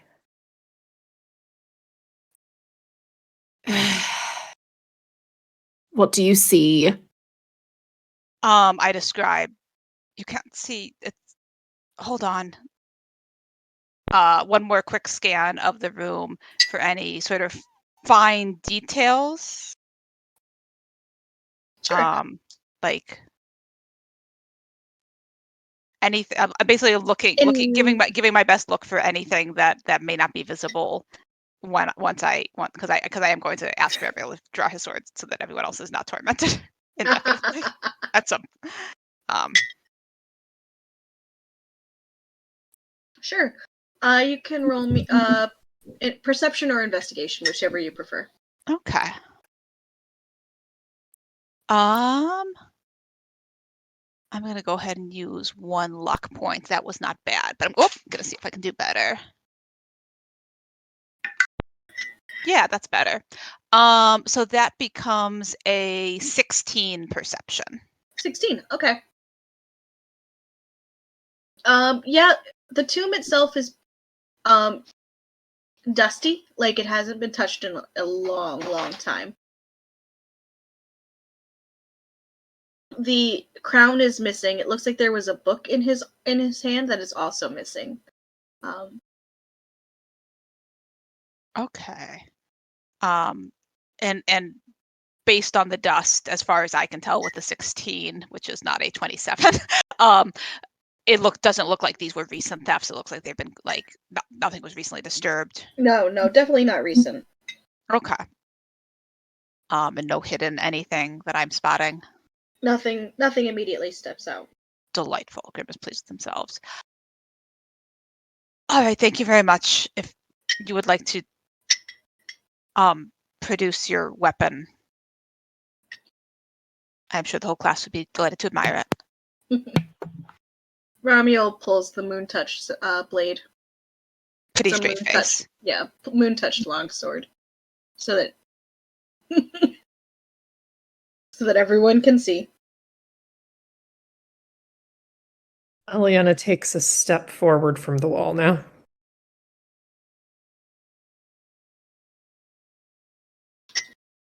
It looks as if what was taken some time ago. It does not look recently disturbed to me. I suppose you all will confirm or deny that. And Grim is like speaking a little, like tone just a little hushed. Mm-hmm. Probably more than a little hushed, honestly. Corinne will take a scan of the sarcophagus. Anything else that jumps out? You notice that it opens. This is not sealed shut. Oh, it's not sealed.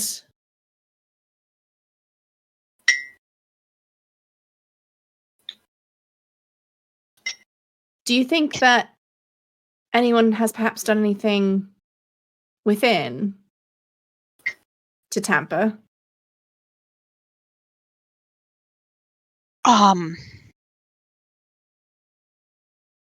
Does it look as if that is a recent alteration? If that was also a very long time ago. Was it ever sealed, Heather? Like, are there marks that kind of indicate that there was a sealing that have been like has it worn away? Okay. Yeah, I won't even make you roll an investigation check. This was never sealed. Never like sealed in the way that sarcophagi are sealed. Okay. That's and unusual. You can roll me an investigation check if you'd like. I would love to. It's a 19. 19. You find a spot where a key would go. Oh. But not a traditional key, a round circular key. Huh. Like one of our coins. Like one of your coins. Good thinking. Grimwald's going to glance at glance at Romeo / consult their knowledge of history and stories. Would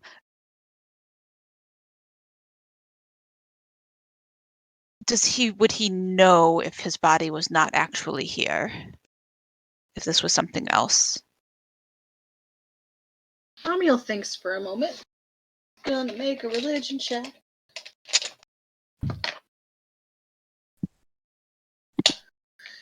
He would certainly know if his body had been moved. And most dead stay close to where they are buried. Though close can vary. Grim nods. I don't suppose it's worth asking if he was acquainted with Brienne, or I suppose if he was even alive during the same time she was.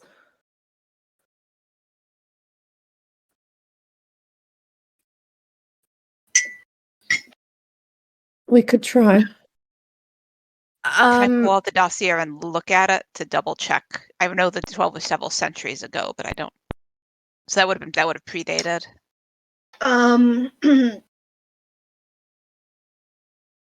Strom was buried there in the mid-9th century. 9th. Oh, I was thinking the 1300s, but that's not him. Okay. Okay, so he was. Yeah, it would have been before. It Still was would not have years ago ish that the 12 are around.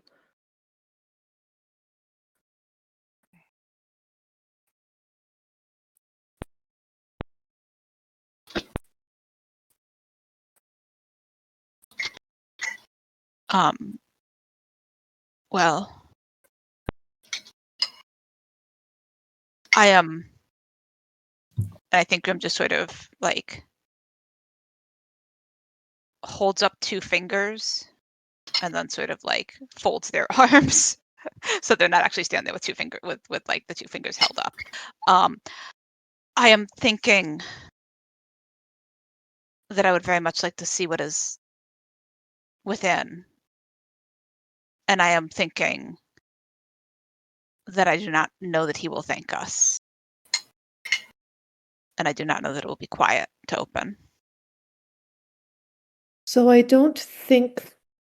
thinking that if nobody is getting in here without one of these, and the only ones who have these are us four and Olena, then probably the people who we're chasing will not be able to come down here unless they find some other way. Well, this is not a sealed sarcophagus. So there's not necessarily. We cannot Could confirm we that it is just test to locked see if there's right any now. give without actually taking the right. lid off?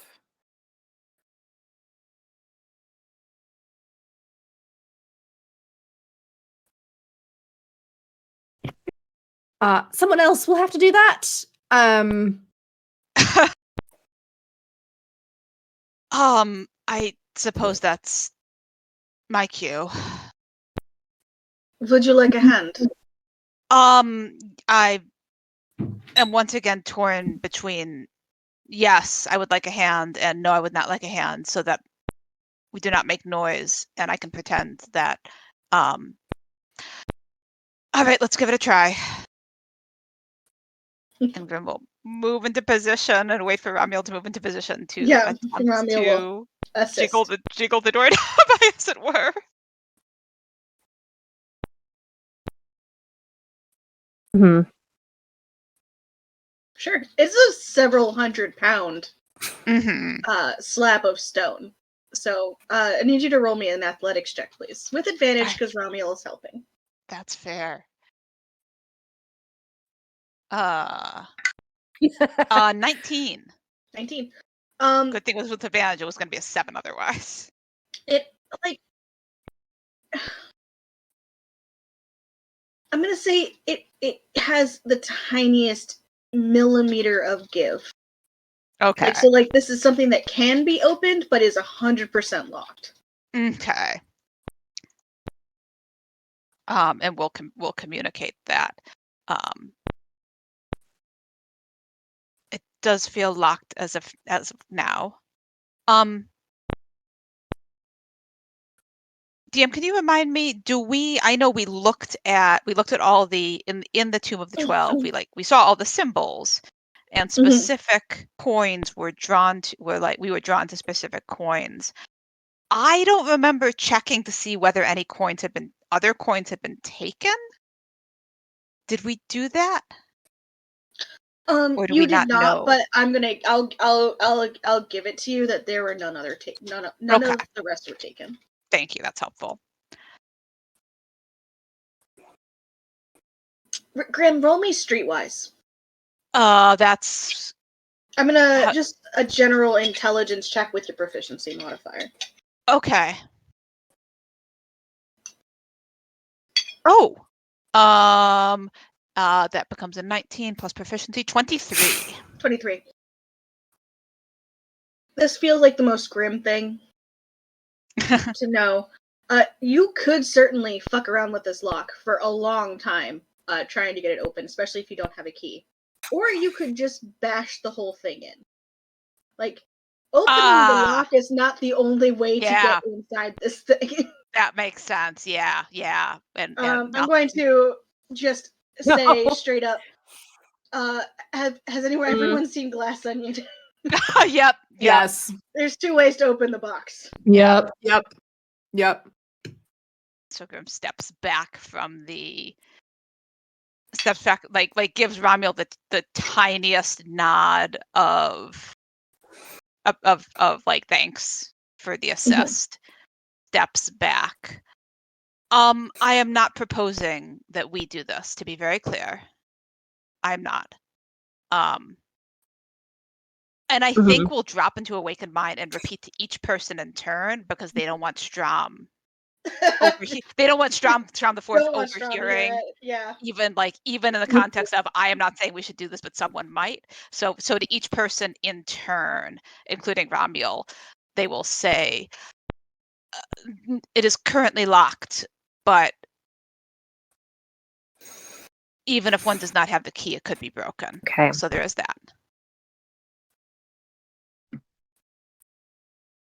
When Eliana hears that, she will say, Then I think that might give us a reason to find out what's there.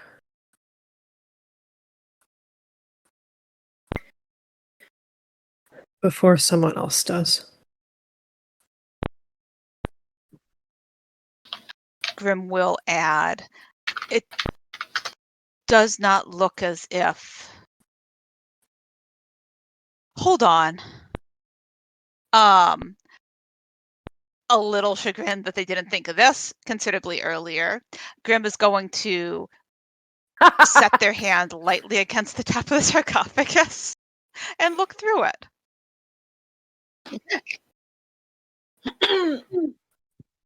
It is a set of stairs leading down and down and down into inky darkness. And does it look, as best I can tell, which who knows how well that is, do the stairs look disturbed? Does it look like the stairs are also dusty and have been untouched? And Grim is basically concerned that somebody might have teleported to the other side. So they look dusty and untouched. all right. Is there anything? Are there any other sarcophagi or anything else in here? Nothing immediately visible, no. Okay, cool. Okay. Then I will not go ghostly gazing at every closed box in this mausoleum. Grim will lift their hand, shake their head, shake it again, to refocus. It does not look as if anyone has been here in some time. Well, that's I think good. I think there has likely been. I don't think anyone has been here before us, unless they. I don't know how long it takes this much dust to collect, but years, decades, maybe longer. I don't know how long this has been in motion, but if it was not a considerable length of time, then I think we're all right here so far. So, is there or is there not a body in the sarcophagus? Hard to say. There's not. There are stairs down. I could see 100 feet or so, and it was all stairs leading down. So it was not simply a box which invests His Highness, but whether there is at the bottom, I don't know what's there. Yeah, it does. If it was a regular could be. sarcophagus, there wouldn't be any That seems highly irregular. reason to. Well, I mean, who's to say? But it seems unlikely there's any reason to do this, especially since Strom himself seems very protective of this place. He was fully ready to attack us.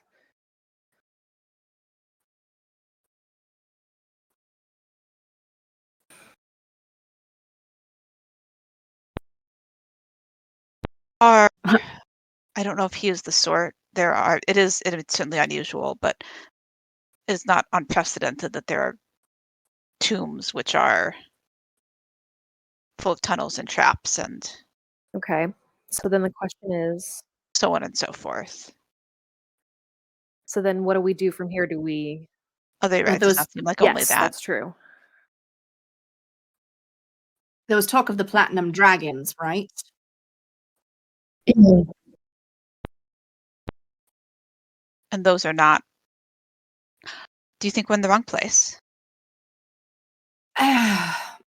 It's hard to say. It was not clear if they were literal platinum dragons or if they Nathaniel were seemed to using think it that could as a be either. metaphor for something else. Or perhaps those are further. Perhaps they're further underneath. Perhaps the platinum dragons, we've not encountered them yet. Perhaps it's once we are on our way down those stairs, that is when the platinum dragons come out. Not to interfere, but it could be that this is a false tomb to deter grave robbers.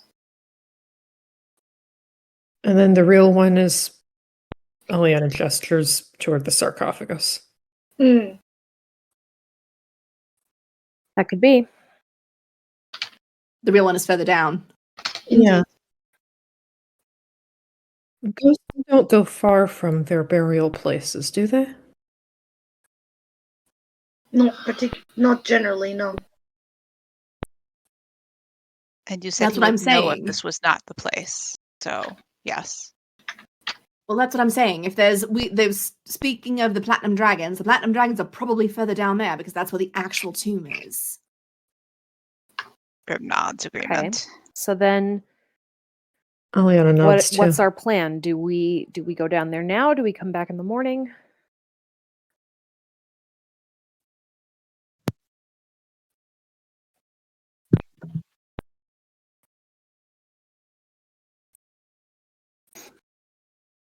I don't think there's any reason to go down there now.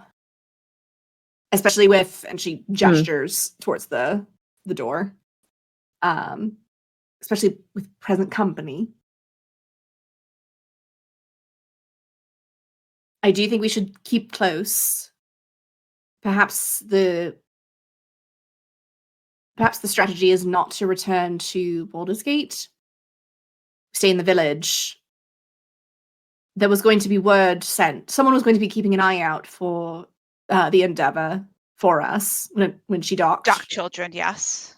Also the dock harbor master. DM, do I know what the range on a paper bird is? Like, would it find us eventually if they sent it? Huh. What is the range on a paper bird? I don't even know. I don't know if it's stipulated anywhere. Like, we know that they're useful across the city, but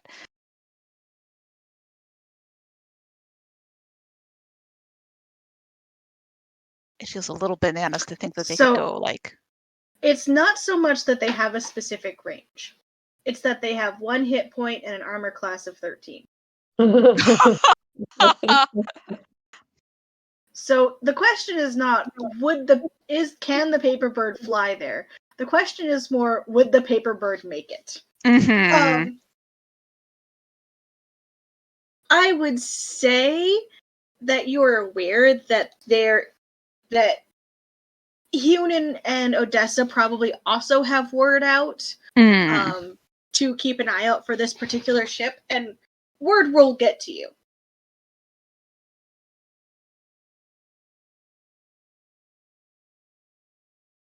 It might not be paper birds. And a cleric sending is probably more reliable than a paper bird trying to traverse 20 miles. Probably will be a cleric sending, yeah.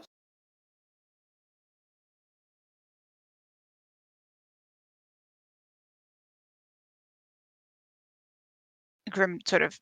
Considering I'm going to say that they take water damage from rain, and it's yeah, not unrainy in Baldur's Deep. Yeah. Yeah. It's probably why they're not as popular there. That checks out entirely. Poor little paper bird. He's tried his best and just in a puddle. Grim sort of is going to think about it, sort of nod slowly. I was going to say, I was wondering if we even need to stay here at all, as opposed to returning to the city to catch them when they come in. But and sort of glances back at the lock. This does seem, if we are in the right place, then we know where they're going. Well, so the it'd be city. harder to miss by accident. Well, the city's too far away for us to get back to tonight. I think we'd probably want to go to the village and stay there. Yes, because tomorrow is the 14th, isn't it? Nods. They meant tomorrow. Unsure whether the Endeavor would dock tomorrow or the next day, but if it's tomorrow, we won't be back in time to intercept them. Yeah. We'd have to catch them on the road. It could. Maybe we try seeing where they're at. Which is more of a gamble. So make a decision from there.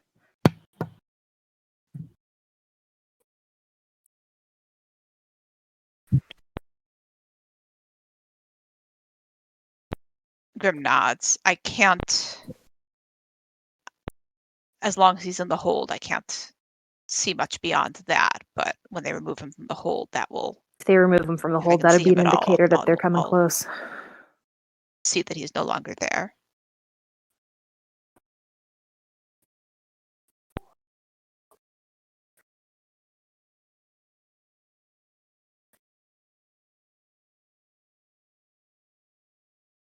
Grim's gonna glance at Ramiel.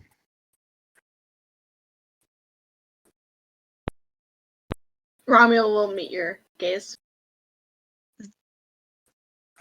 There are things that he's lost that have been taken, sort of head tilt towards Strom, outside the mausoleum. Do you think Romuald there is nods. any benefit in offering him replacements or tribute, or is he beyond that now? I think he is beyond that. Other than the original items back, and that's an adventure in itself. That, yes, I think we have enough on our plate for now, calendar for now. Perhaps we can pencil him in for next Marpanoth. Corinne just kind of stares at Grim. They determinedly do not look at her. Eliana grins.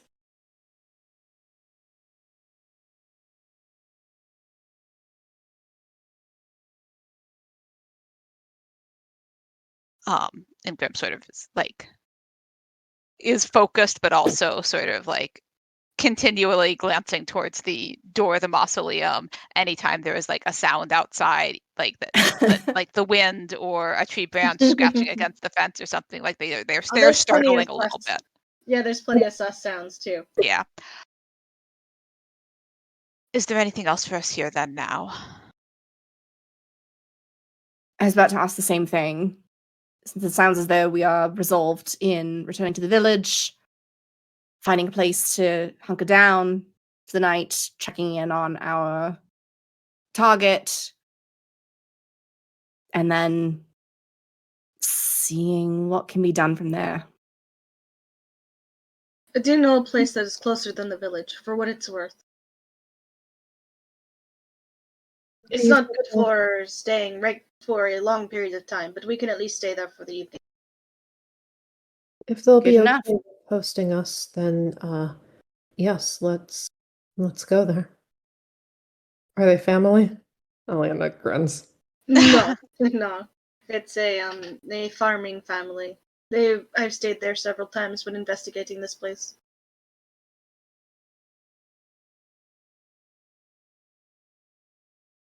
All right. Well, shall we go? Sounds good. But he will wait for everyone else to leave before leaving. Grim is definitely not leaving first. Corinne they're will be the first to go. Eliana's Well. pretty eager to leave. Same thing, wide berth and sort of Yeah, and Erebus will say thank you nervous, to respectful Strom on head the way bob out. as we depart.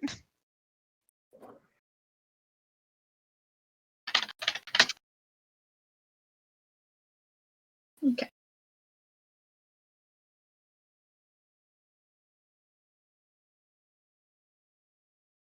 Okay. Yeah, Strom gives you a nod, a curt nod, but doesn't do a lot in general to acknowledge you.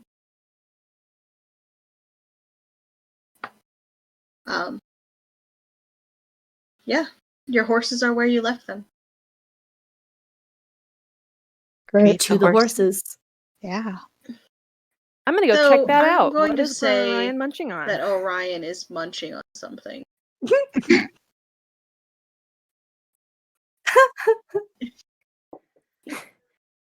Where did you get that? There is a Erebus carrot will look sticking around out to of see his where mouth. the source of the carrot.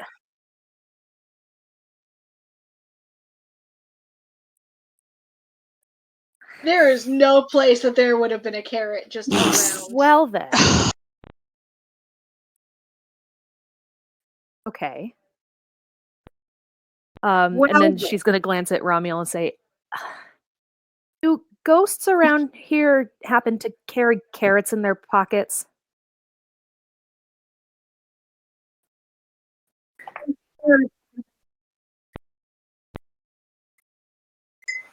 Romeo shrugs. It's not impossible that the ghost gave him a carrot. Beg your pardon. That is.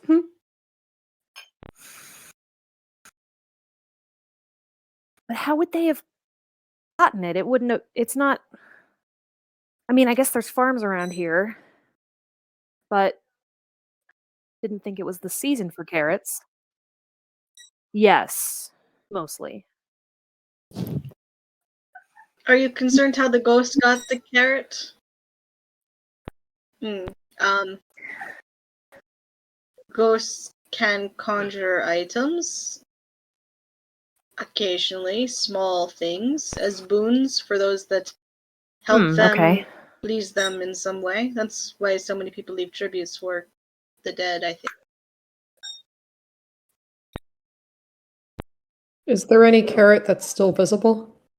Oh no, it's like it was like 3 bites of carrot. Like he is Orion has chomped this carrot. You can certainly try and get the carrot back if you'd like. If someone has speak with animals, you can ask them about the carrot. But Hank. Nope. Ah, damn it. Never once Eris figured didn't out take it. more. Ah, okay. That's fine. It's fine. Oh, Fair enough.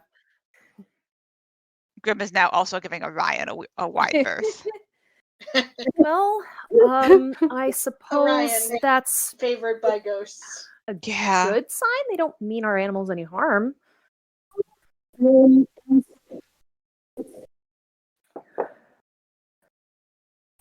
He's a horse. What did he do to earn a carrot? What kind? Is this like the bears thing, but Grim just stares at her. opposite?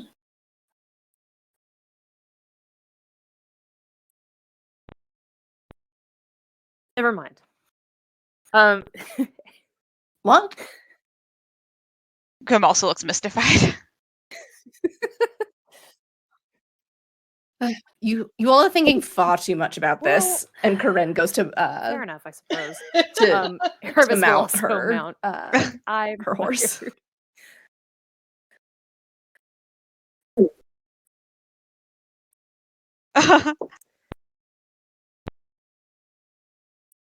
Yeah, Grim will mount Pluto and continue to look around in every direction as we ride in whatever direction we go next. Okay. Yeah, same. Ramiel will lead you out of the graveyard.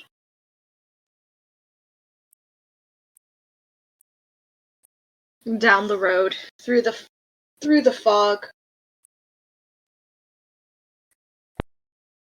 Keeping an eye out for any particular disturbances.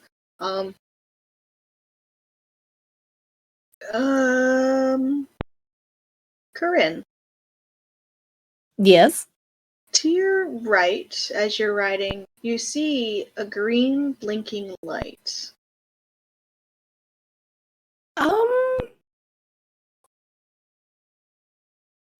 Ramiel. Yes. Are green lights typical They in are haunted cemeteries? typical, yes. Do not follow the green blinking light. All right. What is the green blinking light? Will-o'-the-wisps.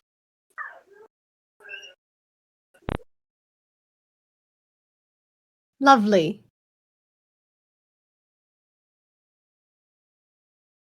So no one followed the green blinking lights.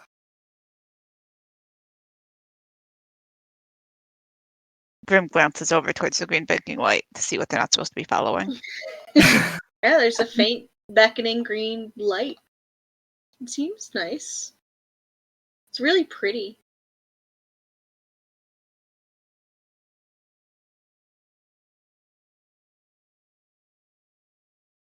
How harmful could it be?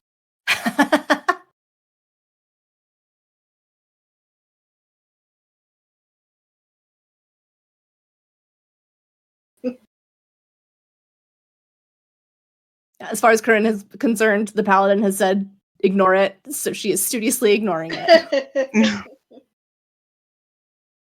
Aliana just keeps on riding. Yeah. Slowly, No, I'm looking, but am not following. Like I glance and look away, and then glance and look away. yeah, it's got that like car wreck, like train crash, like that hole. Like you just want to keep looking at it and maybe get a closer look at it. Like the call of the void part of your brain is like, go look at the thing. Go look at the thing. You want to go check that out. But I feel like even if any of you are tempted, that the rest of you will keep on the straight and narrow. I am happy to roll a save if there's a save I should roll, but yeah, Grim is not, unless actually compelled, is not actually going to do. They just can't stop looking. Mm-hmm. Alas, this group is not the rich idiots. You know who would probably. I am going to roll a wisdom save for both. Oh no! Oh no! Buddy. It's an 11. I feel like it's a 50-50 with him, so I think that's fine. I feel like he chases it a couple times and then gets bored and comes back to you. Yeah. Like, reports in on it the first time, and then Grim like tucks him firmly under their elbow.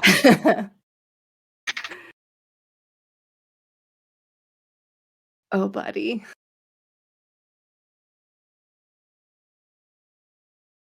So we ride on. Yeah. Mm-hmm.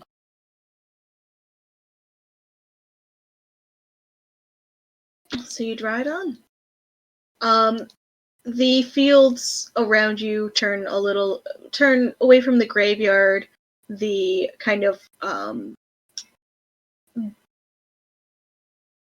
like shrubbage of we're not going to get that close to the graveyard, and then back to fields once more. Mm-hmm. As you all, Ramiel takes a turn down a dirt path, leading you towards a house. Ooh. Got another map. Got another map. I made it the wrong time of day, though. That's And That's Dan fine. fixed it. Oh. Alas. It look. We don't know what the furniture is doing inside.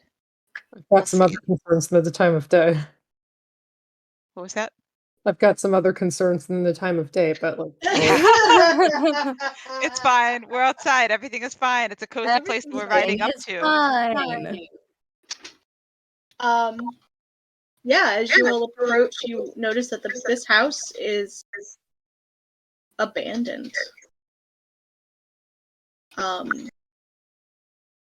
And it looks like a large chunk of it was burned. You did say, if I'm remembering correctly, that it was a house that people resided in. Ramiel nods, and as you all arrive, he's going to dismount, and Same. he's going to head inside. Corinne will dismount and follow. yeah. I think before I go in, I want to try to see if there are any windows I can look through. Sure. Grim, I think, is going to awkwardly collect all the horses. I was gonna say, As everyone congratulations, Grim. dismounts and starts inside to investigate. Grim hesitates, and then realizes that everyone, all the task-oriented people, have gone in, and they're just standing here with horses now. There is a horse tie outside. Okay. I will begin hitching the horses, and we'll follow in a moment potentially, but it'll be a minute, depending on what they see inside and what Eliana sees through the windows.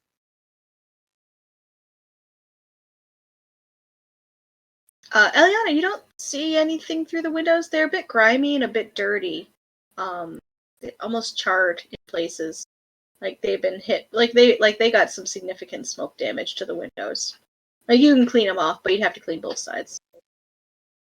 Yeah. I think she'll remember Grim is there. This doesn't look good, she'll say. I think it's quite charming. They say, tying the third horse to the hitching rail. She gives them an eyebrow. Charming. That wasn't on purpose, but I'm very proud of it now. Boo. Bard. They grin at her. You're welcome. Romulo looks around, and he kind of lets out a small curse in Celestial before heading outside once more. What's Moving. Sorry. Okay. So if Ramiel's heading outside, Eliana will ask him, what's in there? Nothing.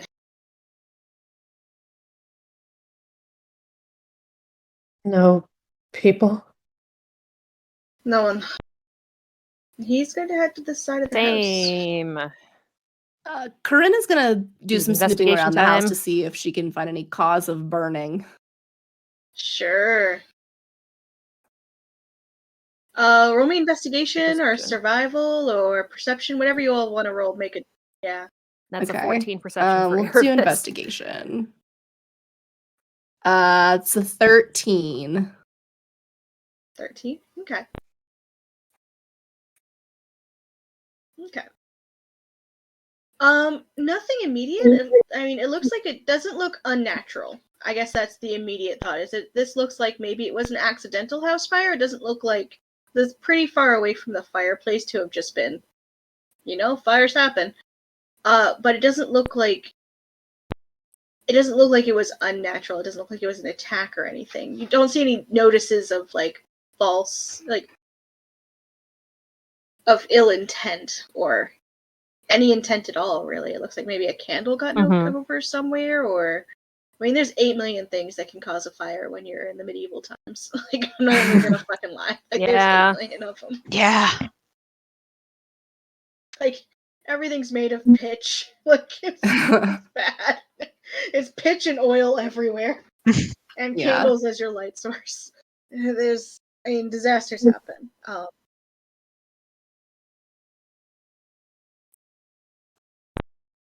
But with a 13 and a 14, doesn't look like anything. It doesn't look like a battle. It doesn't look like an attack. It's like just an accidental fire. What'd you find? Ramiel actually heads back inside after a moment. He looks a little relieved. A little concerned, but a little relieved.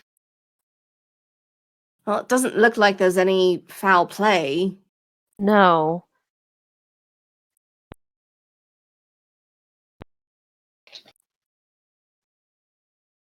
No, I don't think so. Okay.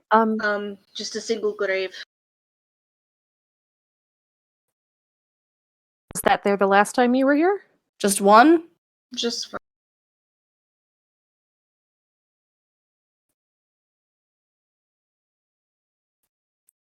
No. How many people lived here? 6. That seems odd. One grave for 6 people? No, I would imagine one person died and the rest went to the village.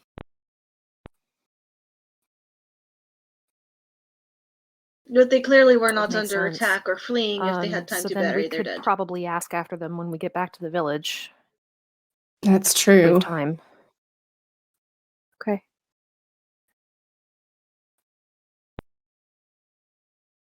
He nods. I intend to, yeah. Grim is now still standing outside the house, like scanning the woods and the surrounding environments and like peeking around the corner for any signs of ghosts associated with this grave.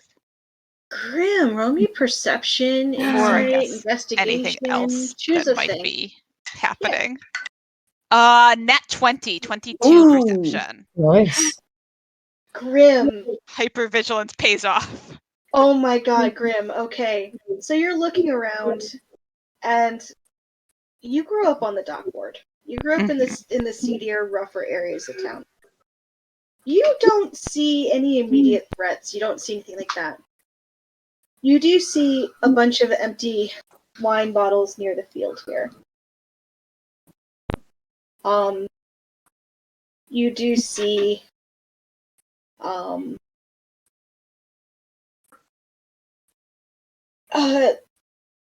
like as you peek inside, you see a couple of holes in the walls that don't immediately look like they were damaged from the fire. I feel like Grim can put together those clues. I'm sorry, empty wine bottles by the edge of the field, and then holes that were not fire damage in the wall. Yep. Grim would like to slowly walk over and look at the wine bottles. Are these Molotov cocktails by any chance? No, these are not Molotov cocktails. Grim has put together completely the wrong thing. Are they, so they're just like empty wine bottles? Grim knows an abusive parental figure, the signs of an abusive parental figure, and we'll put that together. I will just give that to him. Okay, like maybe someone set this house on fire intentionally. Maybe. Huh. Who are the other 5?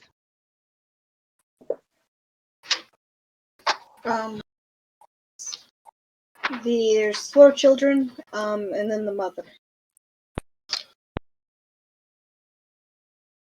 Did they all get on well when you were here? With like slight head tilt towards the grave. Seemed pleasant enough. I admit I mostly, if I was stopping here, not the village, I was coming in late and leaving early. They seemed fine. And you're a paladin, all right. Yeah, he's gonna insight check that, but I don't think it's gonna go that well. Fair. Let's see what the Nope. roll is. Okay. That's a 7.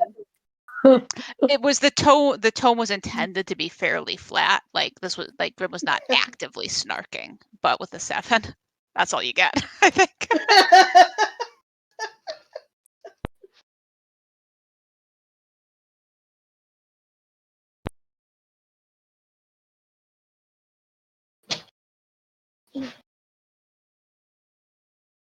Well, we can at least camp here for the night.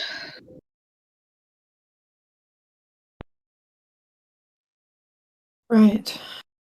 Should we keep watch just Well, I in can case of take first Grim watch. is nodding emphatically. Yeah, Ramiel is also nodding emphatically. All right. So Oh, here we go.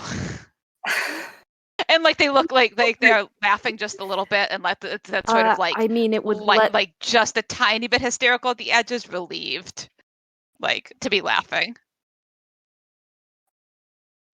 Are you alright? What's funny, Grim? He's looking at Grim, who is just crazy laughing. A little bit. Yes. We are in a haunted battlefield. But nat 2025 performance sort of regains their composure. Correct. That's why I thought it would make sense for me to take a watch, because that'll mean the rest of you get And you don't sleep. more.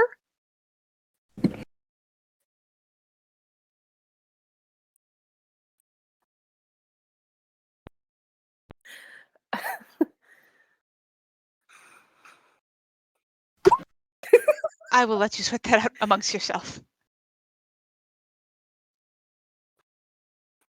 Ramiel's so confused. I mean, fair. I will take second watch. Would any of you like company on your To watches? you, I suppose I Otherwise, I would can hate to keep you from take a your third rest. watch.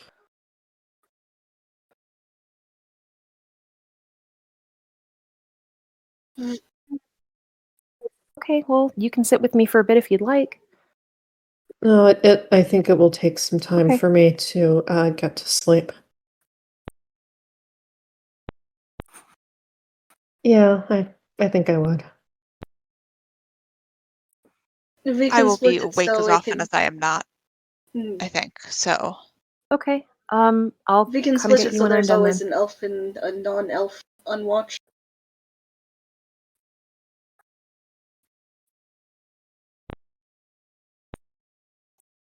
It gives you enough. Grim glances at Corinne to see if she's going to say anything Of about course that. not. What's her vibe? Oh, she is not saying anything. Is she not saying anything, or is she not saying anything? I was gonna say, can I insight whether she Insight is check, like, but not saying anything. Sure. yeah, Sure, you can insight check. 15. The vibe is neutral. Okay. Now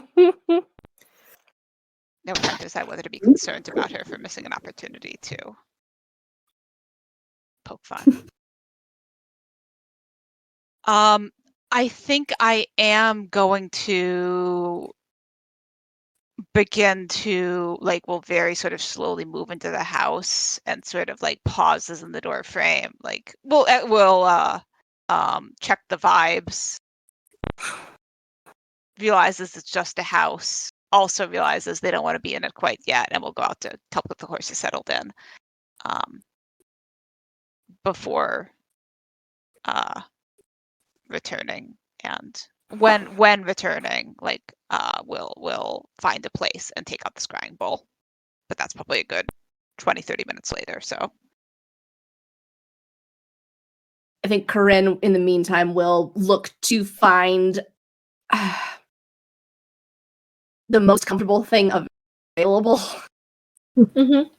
as a bed spot. Like, she's got a bedroll, but will also try to salvage what she can to. I mean, there's a mattress. how Whether or damaged not is it? it's not damaged, it's definitely used. oh no. She kind of pokes at it, a little bit. Yeah, it's a straw tick mattress, so She kind of wrinkles her nose a little bit. It's just she gets down, examines it a little more closely. What does it smell like? humans. Okay. It's got a human smell. I don't know how to describe it other than that smell that things get Over time. through use. Yeah. Yeah. That's It's not like fine. anyone was particularly dirty in it. It's just that it's definitely Yeah. an old mattress. Yeah. No, that makes sense. So she will take her bedroll and put it on top of the mattress. Mhm. Very, very carefully will try and position it so that it's covering the fewest lumps possible. Mhm. And then we'll just kind of stretch out, being very conscious of her body and where it is located in space.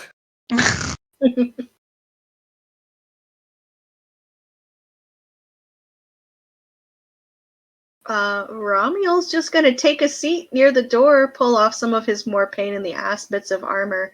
He's not fully taking it all off though, and just kind of leans against the wall.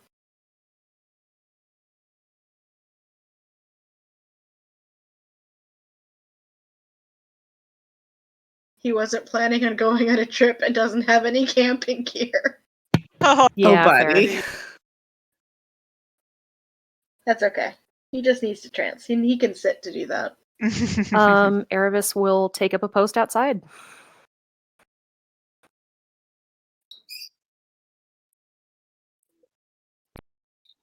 Anybody? And I think Aliana will take a seat by her.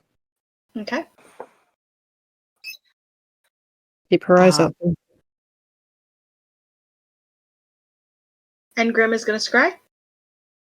Yeah, Grim will in probably like this corner, like the northwest corner. Mm-hmm. So sort of like tucked back, sort of as far from the door as they can,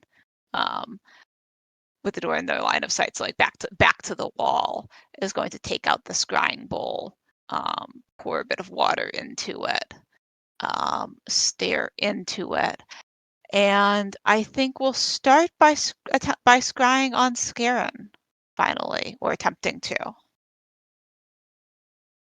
Okay. Dun dun dun. Okay, yeah. You see, Scarin has to roll. It's a shitty DC, roll. DC is 17. Yeah, no. You see Scarin, kind of in a cabin of a ship, reading a book, that is in Draconic. He's got a pretty decently comfortable bed, and has tucked himself in, with a nice quilt over his legs. He's reading a book. He's got a nightcap on. um, It is blue striped, in fact. oh, I love that for him. I'm trying to remember what his sort of he was dressed as a servant at the party, was that correct? I know Yes. he had the cool cloak on. Does he still like what is his, I guess he's in pajamas now. Is that what I'm hearing? So Yeah, like he's in his it's pajamas. Yep. so not like class specific, or it's hard to tell what his They actual. do not. They look like they are good quality, but pajamas are harder to tell class from. Mm-hmm. Okay. And I assume I don't speak Draconic, so I certainly don't know what he's reading. No pictures or anything? Does it look like a thick book? It does look like a thick book. Yeah, an old book too. Okay.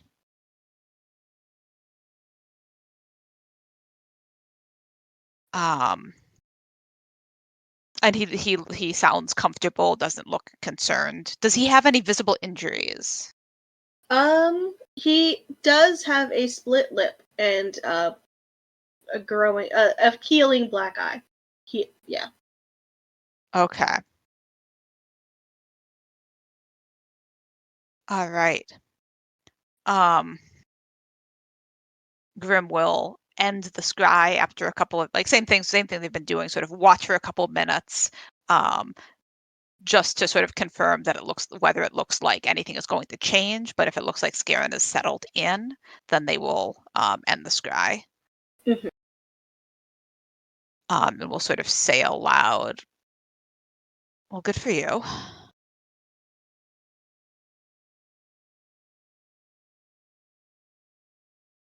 Ramiel looks up from where he's kind of taken his cloak and is trying to wrap it around him like a blanket. What was that? um I the person who we had thought may have kidnapped the person we are here to intercept.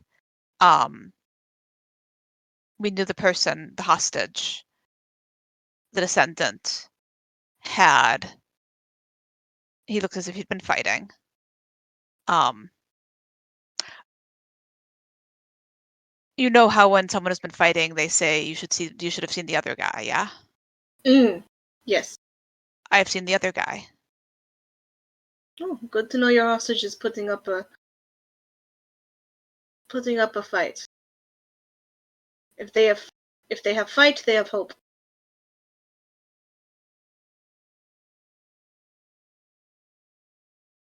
My understanding is this individual was not particularly lacking in hope to begin with, Oh, good to know. but more of a sort of hope that involved less physical conflict and more like sort of visibly searching their memory for anything that they have sort of been told. Um, while Hannah visibly searches the notes because I feel certain that that not Ramiel Elve some of what Elve said to Grimm at the party feels relevant here. But I can't get to, I need to get to those A notes to remember long exactly what lecture that about was. friends. Yeah.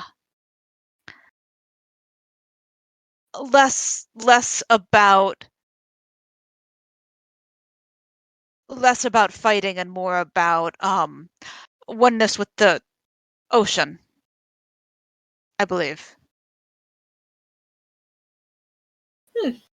Well, an ocean can be peaceful and calm and serene, or it can kill you, so that makes sense. I am aware.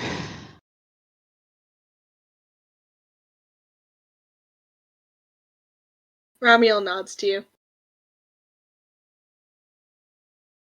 Grim sort of stares at him for a few beats. Um, You do not get the vibe that he has picked up anything. You just get I him know. going like, I don't know what to do here, so nod. Fair. Um, fair. Nodding Um, feels like the correct answer. I'm going to stare for a few beats and then look at.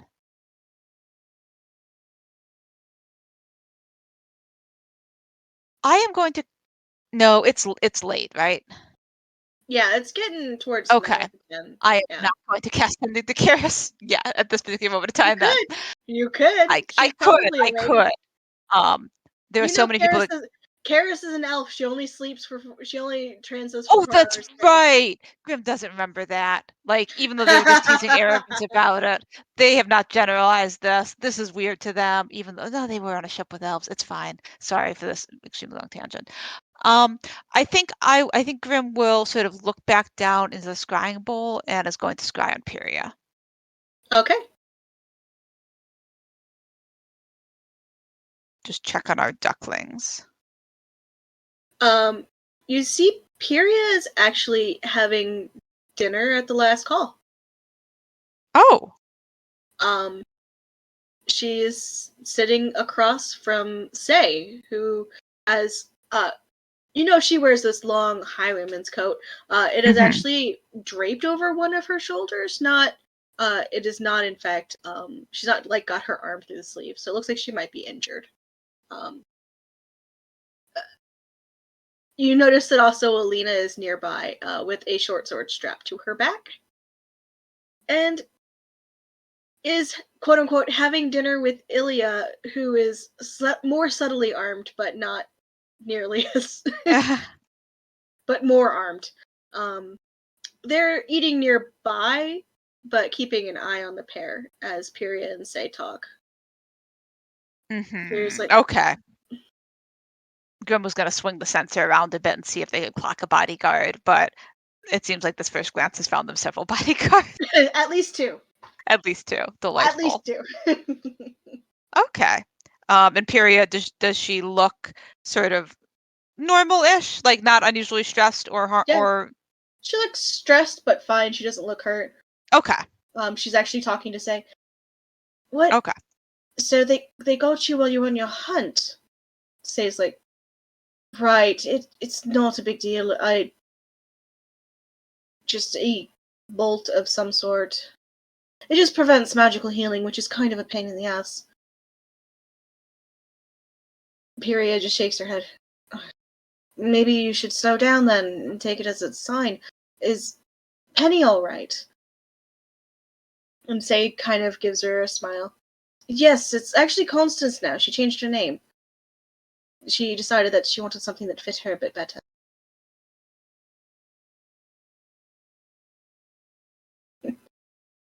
Pyria smiles at that. Constance is not a terrible name. At least, I mean, of the virtue names, it's not the worst. Say laughs at that and goes, right, I put my foot down on some of the more interesting ones.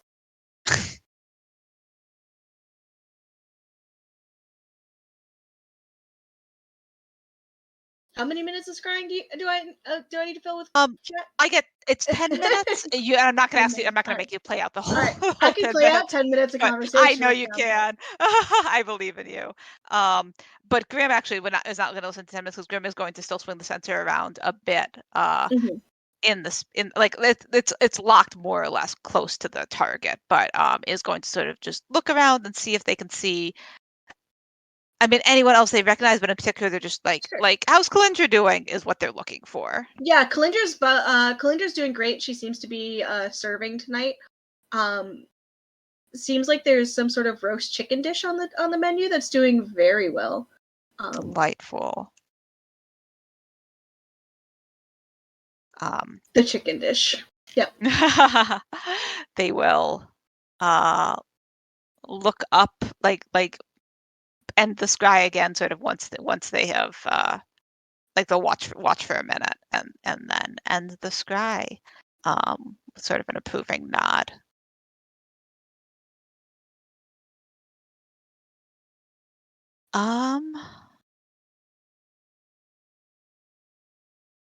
And I think they'll stand pat on that. They will save. They were thinking about whether to use the Velok short vest to do some more stuff, but we're still sleeping or resting in a haunted forest. So they're going to save that resource in case something happens in the night, and or in case they're a short vest character, but still. So yeah, they will. That would be funny. Nobody knows. Yeah, they will offer the bowl to Bosun, who will dip his beak into it and like drink and splash around happily. And I think on their own bed rest and try to get some sleep. Hey. I will say that I think Grim, who we know has nightmares, is is definitely startling awake, with they are not disruptive. They have far too much practice sleeping in like crowded places and places where it would be dangerous to make lots of noise. They don't Yeah, but not screaming, but yeah, like an occasional sort of bitten back yelp and certainly sort of startling awake. that I just woke up dreaming I was falling. What's up? Yeah. Hi. Ramiel puts his back against near the door, towards the left of the door, really. Sword kind of on his lap, sheathed but on his lap, and wrapped in his cloak like it's a blankie. Yes, we are. He's gonna retreat. Erebus and Eliana, you are outside. Yep. Erebus will glance at Eliana. Okay.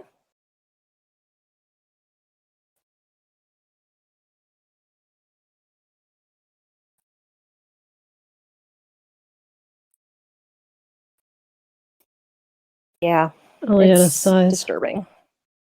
I don't like magical darkness very much.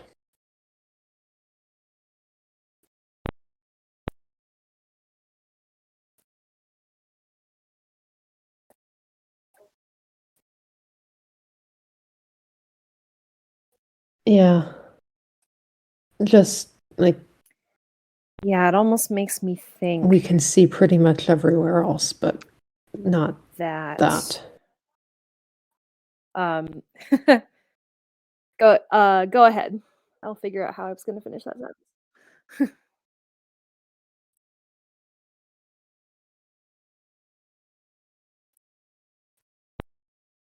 All right.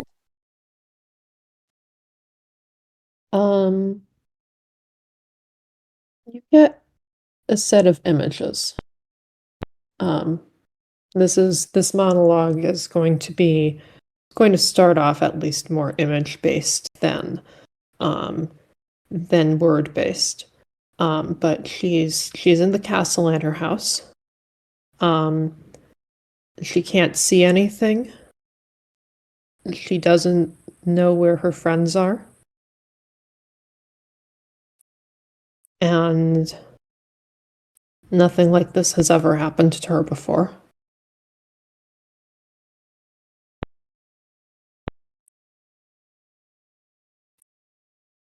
Memory shifts. She's walking back from the Castellanter house and knowing that she did wrong and not knowing how to say it or admit it.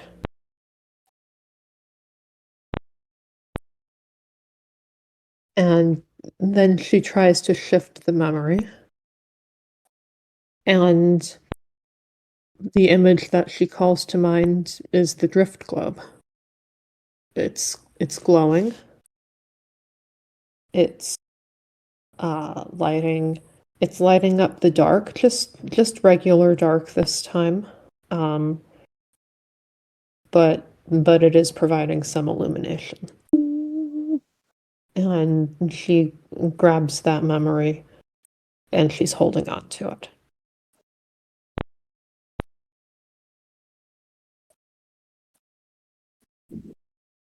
Wow.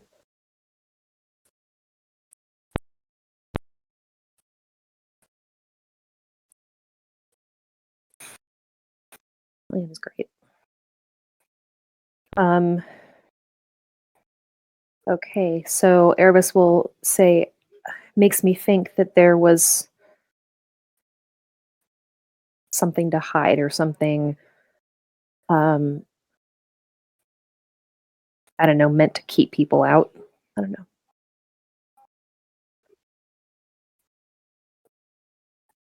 Somebody did that. Who's to say? Yeah, like somebody did that.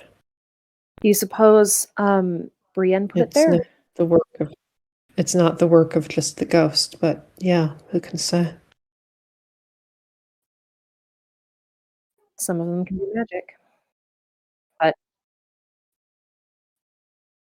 She was a fighter, Orm known right? someone who could do that. So she might not have known magic.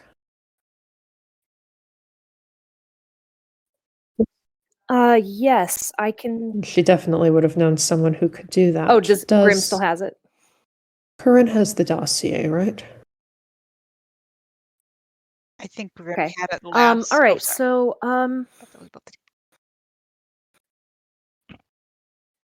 Grim had it last. Sorry, I thought that was above the table. I suppose we could go see if it's easily grabbable. You want to hang out here and I'll go see? Okay. So Erebus goes back into the house to see if she can spot the Yeah. dossier. She's not going to rummage in anybody's bag. But if it's in view somewhere, she might grab it.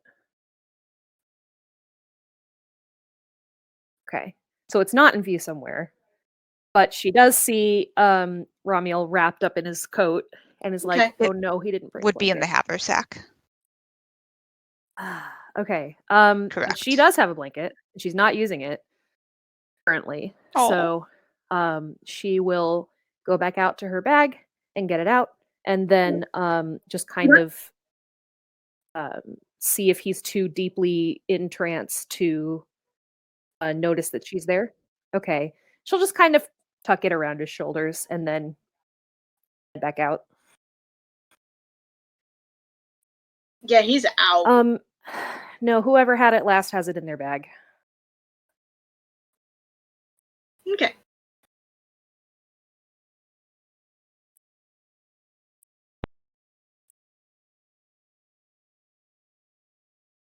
All right. Maybe next time, because I would like to read about Brienne and You have, about Sheridan their relic? and about the others. Morgan's Okay. the only one who I really read about. Fair enough. I went to Eloisa first because I have her Right. relic. Yeah. Yeah. Morgan the Queen. Yeah.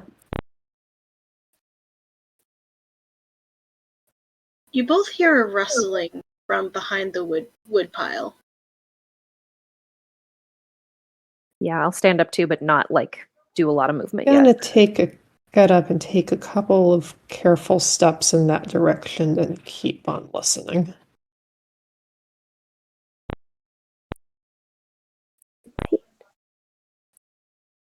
You hear a voice that goes, "Bother, bother, I'm going to be late. Going to be late."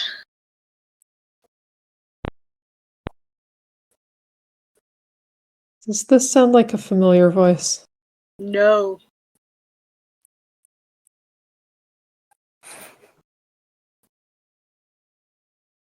Um, It's definitely coming from low to the ground, though, like below, like knee level or below.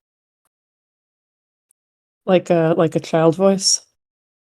Kind of, maybe not like a child's voice, but definitely not an adult. Like that's not how an adult talks. Like maybe how a child would think an adult talks. maybe. Erebus will Yeah. go down to I think like Eliana's around just to gonna see keep if she can watching get a and glimpse listening. of what the source of the voice is.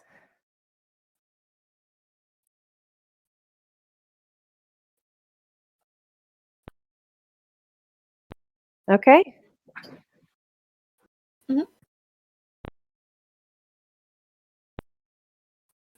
Yeah, you can roll a perception check if you'd like. Eliana, as you listen, the voice goes, "Dot, Dot, where are you? It's very dark out and I'm a little scared."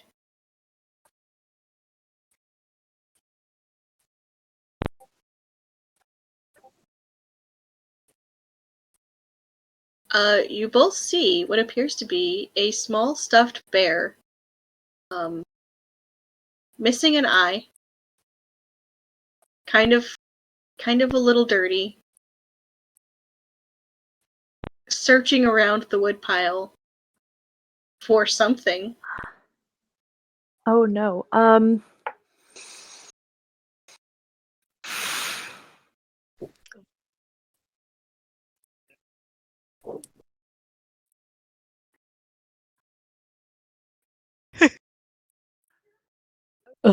Eliana's eyes get Yeah. big. There's nothing else to do at this point. Okay, I think she's gonna address the bear.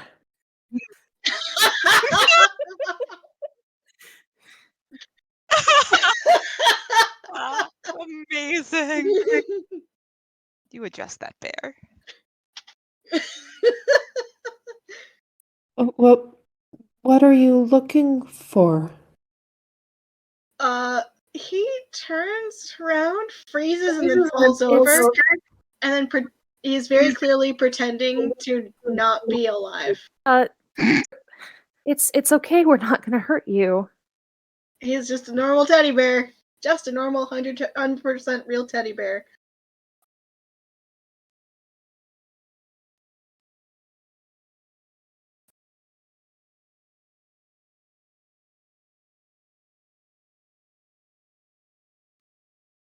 It, like, slowly moves its arm so it can look at you through its fluffy, fluffy arm. Actually, it's not even fluffy. It's a little scroungy. This poor stuffed animal looks a little scroungy. And looks at you with its one button eyeball. The button is like definitely has been replaced a couple of times so it doesn't quite match the face. This appears to be like a small metal button.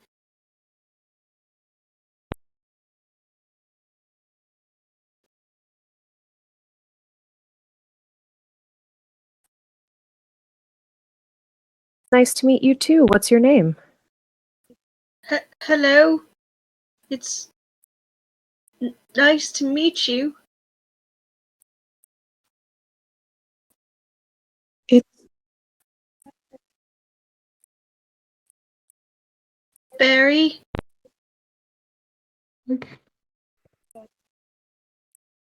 Hi, Barry.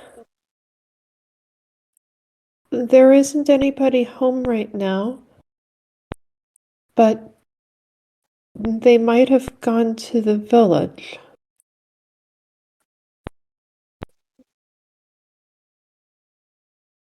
That's a very long way away, and I'm a very little bear. No. Do you? You Oh, see him, like, he just, like, kind of starts shambling down the road, like, he's like, I'm gonna walk to the village then. we can take you there in the morning. What?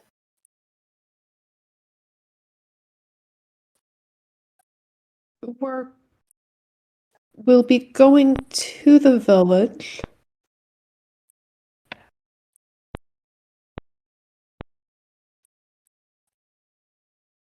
Can you? Sure, who's I'm Dot? not supposed to ask grown-ups for help, but if you could help me find Dot, I'd be really appreciative.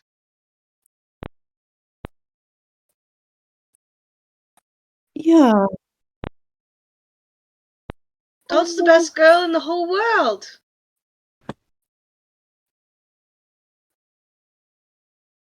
It's okay. I protect her from bad dreams. I think maybe you got left here by She accident. must be having some bad dreams now. That's bad. She'd Not probably doing be a glad to very see good you. job.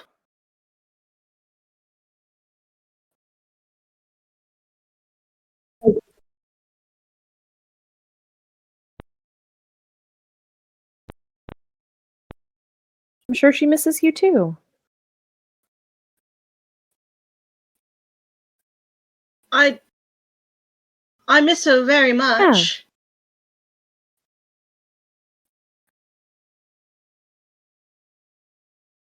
You'd take her to me? Yeah, of course. Take me to her? Yes. That would be so nice of you.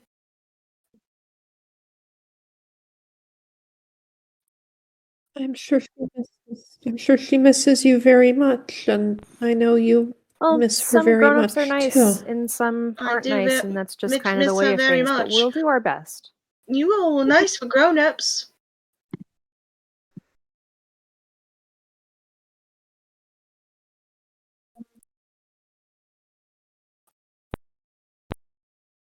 I remember what it was like being a little one who wanted well, mine was a kitty.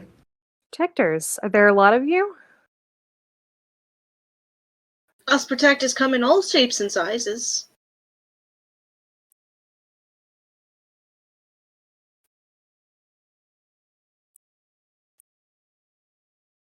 Sometimes there's only one of us, and sometimes there's a few of us. Just protect people from nightmares. Eliana's gonna cast Detect Magic. She'll just do that using the spell slot. Okay. I mean, she knows something is probably going to come up, but she's curious about what school of magic, if any, is going to pop up here. He has some old abjuration magic in him. You're a very good protector, Barry. Thank you. Well, I've protected lots of kids before, yeah, it Dot. seems like you love her. But Dot's one of my favorites.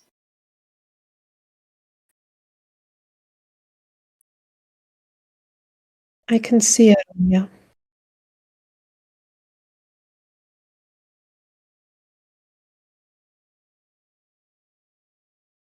He's gonna wander over to the door, which is kind of there, and he can. Yeah, we do. He's a friend of ours. Oh, you have a moon knight with you.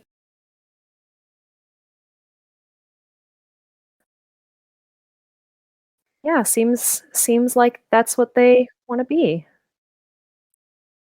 They're kind of like protectors.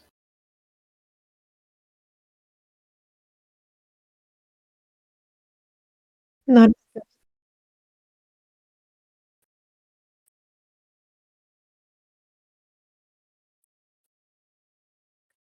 You can sit with us. We're gonna Should be. I go inside?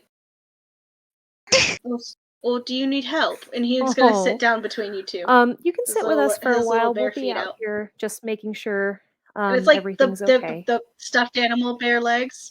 So it's just circles. Okay, sounds good.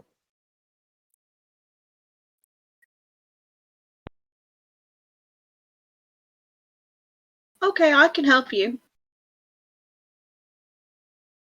We can keep watch together. Sounds good. Yeah, we'll probably He nods. talk about less heavy things, I guess, since Barry's there. And he will keep watch with Yeah. you. Yeah, how long is Eliana out there, Yeah. I think?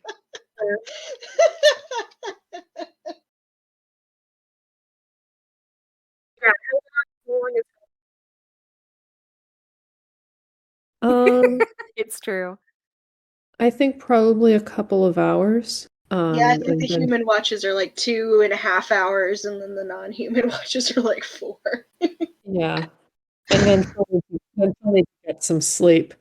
Um, is Ramiel still trancing when she's on her way So to do you go want to take get some Barry sleep? with you? Yep. Okay. All right, then she will That's probably for the not best. bother him, and will instead just go sleep. Erebus is like, Barry probably will we follow should you explain the inside. bear in daylight.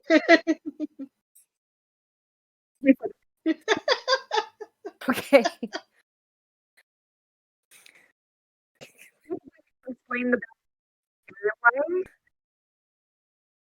That I think that would be better. Yeah, at the end of my watch, I'll go in and wake Ramiel up.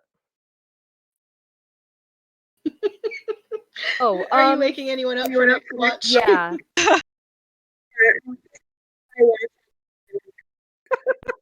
Oh, I thought that the humans were also doing watches. Humans and half I would elves. say the only human present that accounted for. Actually didn't sign on to any particular watch. Basically is assuming that they're going to be Yeah. awake, like So Corinne said she startling was gonna awake do so third often that watch, like which I they tend guess to get is up in peace now. when they've woken up from a Or no. nightmare, so they assume that they will be passing Okay. through every watch. But we did at say we were gonna various put on points. Elf on each watch. Sure. So Erebus will get Corinne first and then Ramiel. Sure.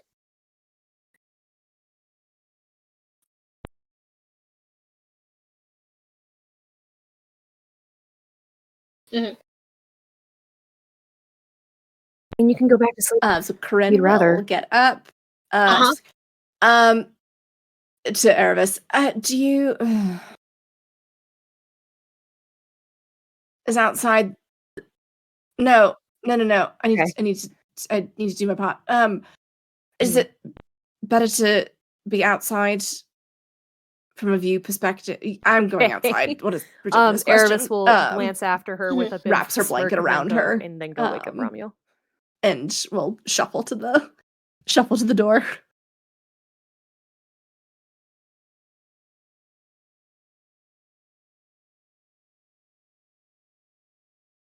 Okay. You notice that Barry has wandered over to Grim and is sternly staring at things that are around Grim. He's like, "Nope. Now shoo. I said shoo." He's like batting his hands together, his non-existent hands, because he doesn't have hands because he's a stuffed bear. Oh my god. Grim, you are Oh my god, that's sleeping adorable. without nightmares for the first time, probably like in your entire life, at least in the very recent Oh. memory. Yeah. Yeah. Yeah. Yeah, Grim just sleeps. I feel like That's the amazing. rest of you do see this though. It's a Yeah. good thing they only have a passive perception of 12 that this itself doesn't wake them up. That's Yeah. amazing. Yeah, Yeah. Grim like I think like to sort of a moment like maybe a moment of sort of like somewhere subconsciously because they're trapped like in the nightmare and not sleeping peacefully, like sort of starts to settle and just sort of like everything just relaxes and they burrow into their bedroll. Oh my god. And just sort of breathing evens out the sort of like very occasional little yelps or whimpers And Erebus is like, to settle into just sort of slow, steady breathing. Nice. It's fine. It's fine. Corinne just It's a bear stares that protects people from monsters. It's fine. It's fine. for a good. I Sure. Of course it is. Are you? Can you here? Come here for a second. Okay. Come here. Erebus goes out with her. Corinne like swats Erebus's wrist.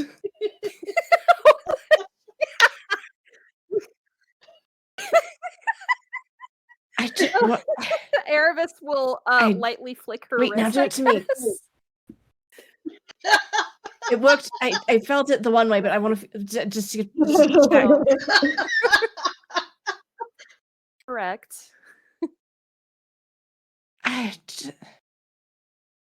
No, it's. I have not had any wine tonight.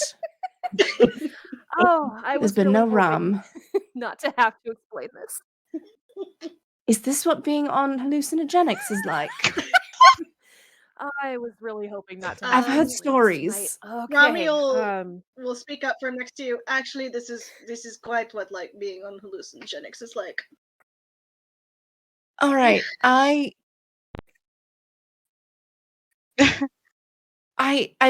You know what? For right now, I'm going to choose to believe that someone drugged my water skin, and we can have a conversation tomorrow about a different plausible explanation. Oh, yeah. I noticed you didn't have one. Ramiel kind of stands. He realizes he's got a Erebus second blushes. blanket on him.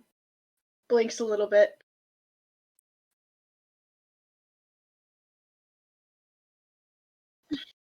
Thank you.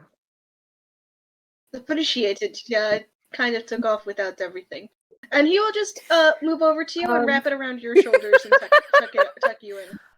Erebus Corinne like says slinks thank you. outside And as this is is happening. definitely blushing. Definitely. I hope that your watch is even more uneventful than ours was.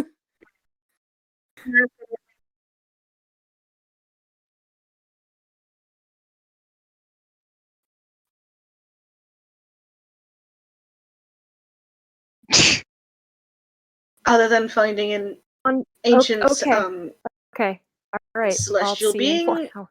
underneath the somewhere. Where did I don't know where you found the ancient celestial being. I'm gonna go outside and watch for ghosts.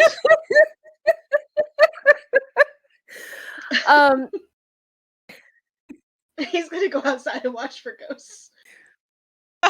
Yep. Yeah. Because he has contacts for Mary, but like he's like cool. Erebus is gonna kind of Okay, watch fair. after him for a second He's and not then the only settle one. down in the same place because that seems like a good trancing spot. There isn't like any debris or anything. Cool. Yeah.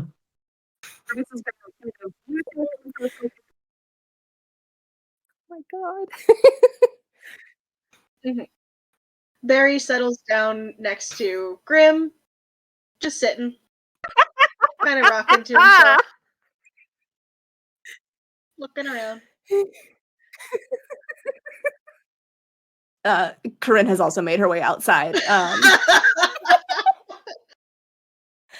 And is just like wrapped herself in blankets, is like sitting just on the ground next to the wood pile, like X out?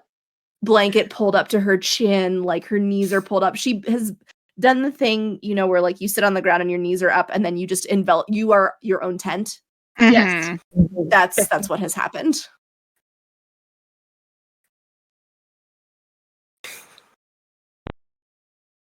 Dramiel gives you a wave as he heads out. Takes a seat near you. She nods. Acknowledgement. You said something. Wait, hold on. Do I want to ask now or should I wait? I should wait. We could just not acknowledge that the thing that is happening in the side. Okay. That Okay. sounds great. Wonderful. Not a morning person. No, same. Same.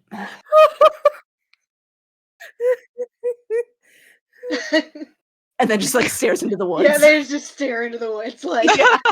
and not talking about it. Yep. Yep. Um, I'm gonna say your event goes by uneventfully, and Grim, you wake up and you find that there is a small stuffed bear kind of leaned against you. Important question. Is it moving? No,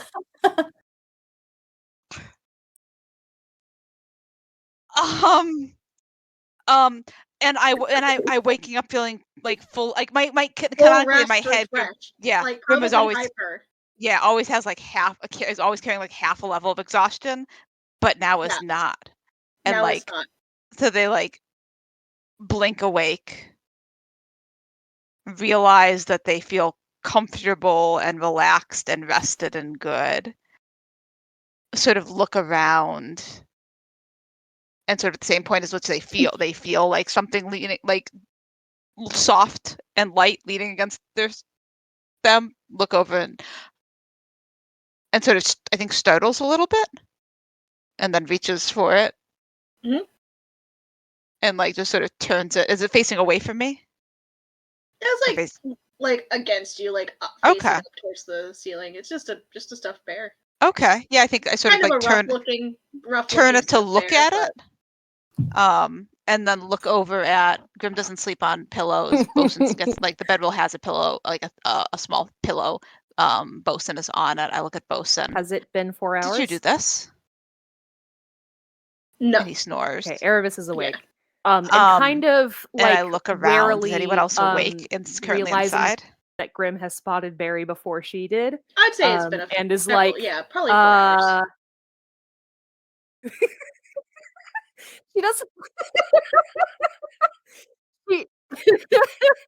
she doesn't look guilty. She looks like she's It would like the inside checker a little bit expression. nervous Does she that look something guilty? is going to happen, but nothing has happened. Like, it's a bear. It's fine. 15. How does she look guilty?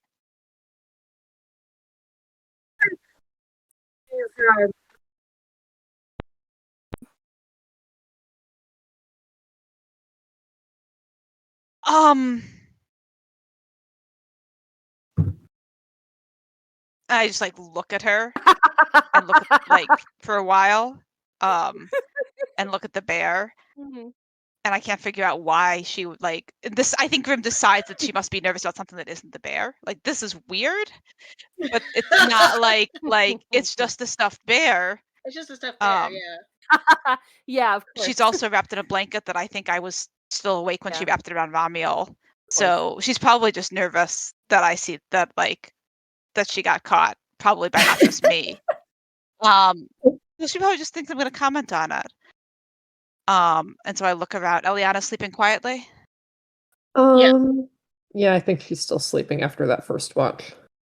I look at the bear again. Is it dirty or is it just threadbare? Threadbare. It's seen better days. Like it's not like dirty as in like it has been dirty for a long period of time. It is dirty in the way that it got accidentally left outside. Okay. I like look at it again, and this like for a few beats, and can't make heads or tails of this, but I've decided that it's Corinne's idea of a joke, and she's not in. She's not in here right now.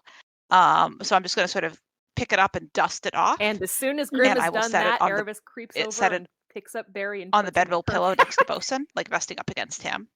Okay. And we'll pick up my haversack and go outside to start making breakfast. I have been Okay. raised by a king. Hi. She's blocking them from going upstairs. Oh no. All right. Anyway, cat interlude. Barry seems like a very normal stuffed bear. I'll protect him until we can get him back to Dot. All right. Hi, cat. You put your very normal stuffed bear into your bag.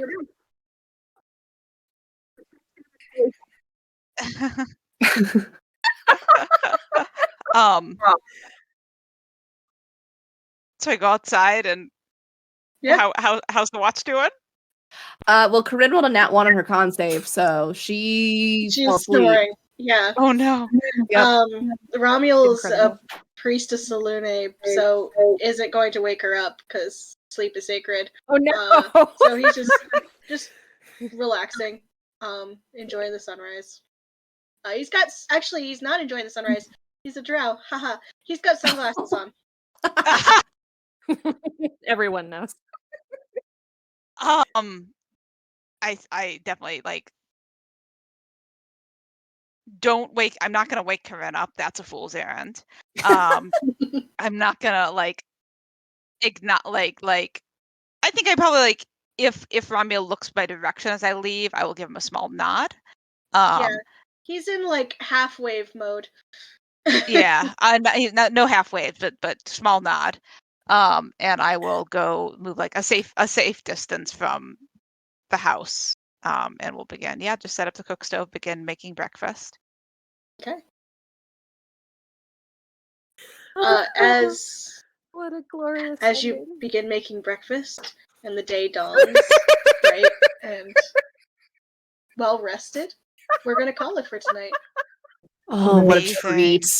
We can pick next time with Corinne getting an explanation about Barry, God. and Grim doesn't know. I think that's what a fun place to start.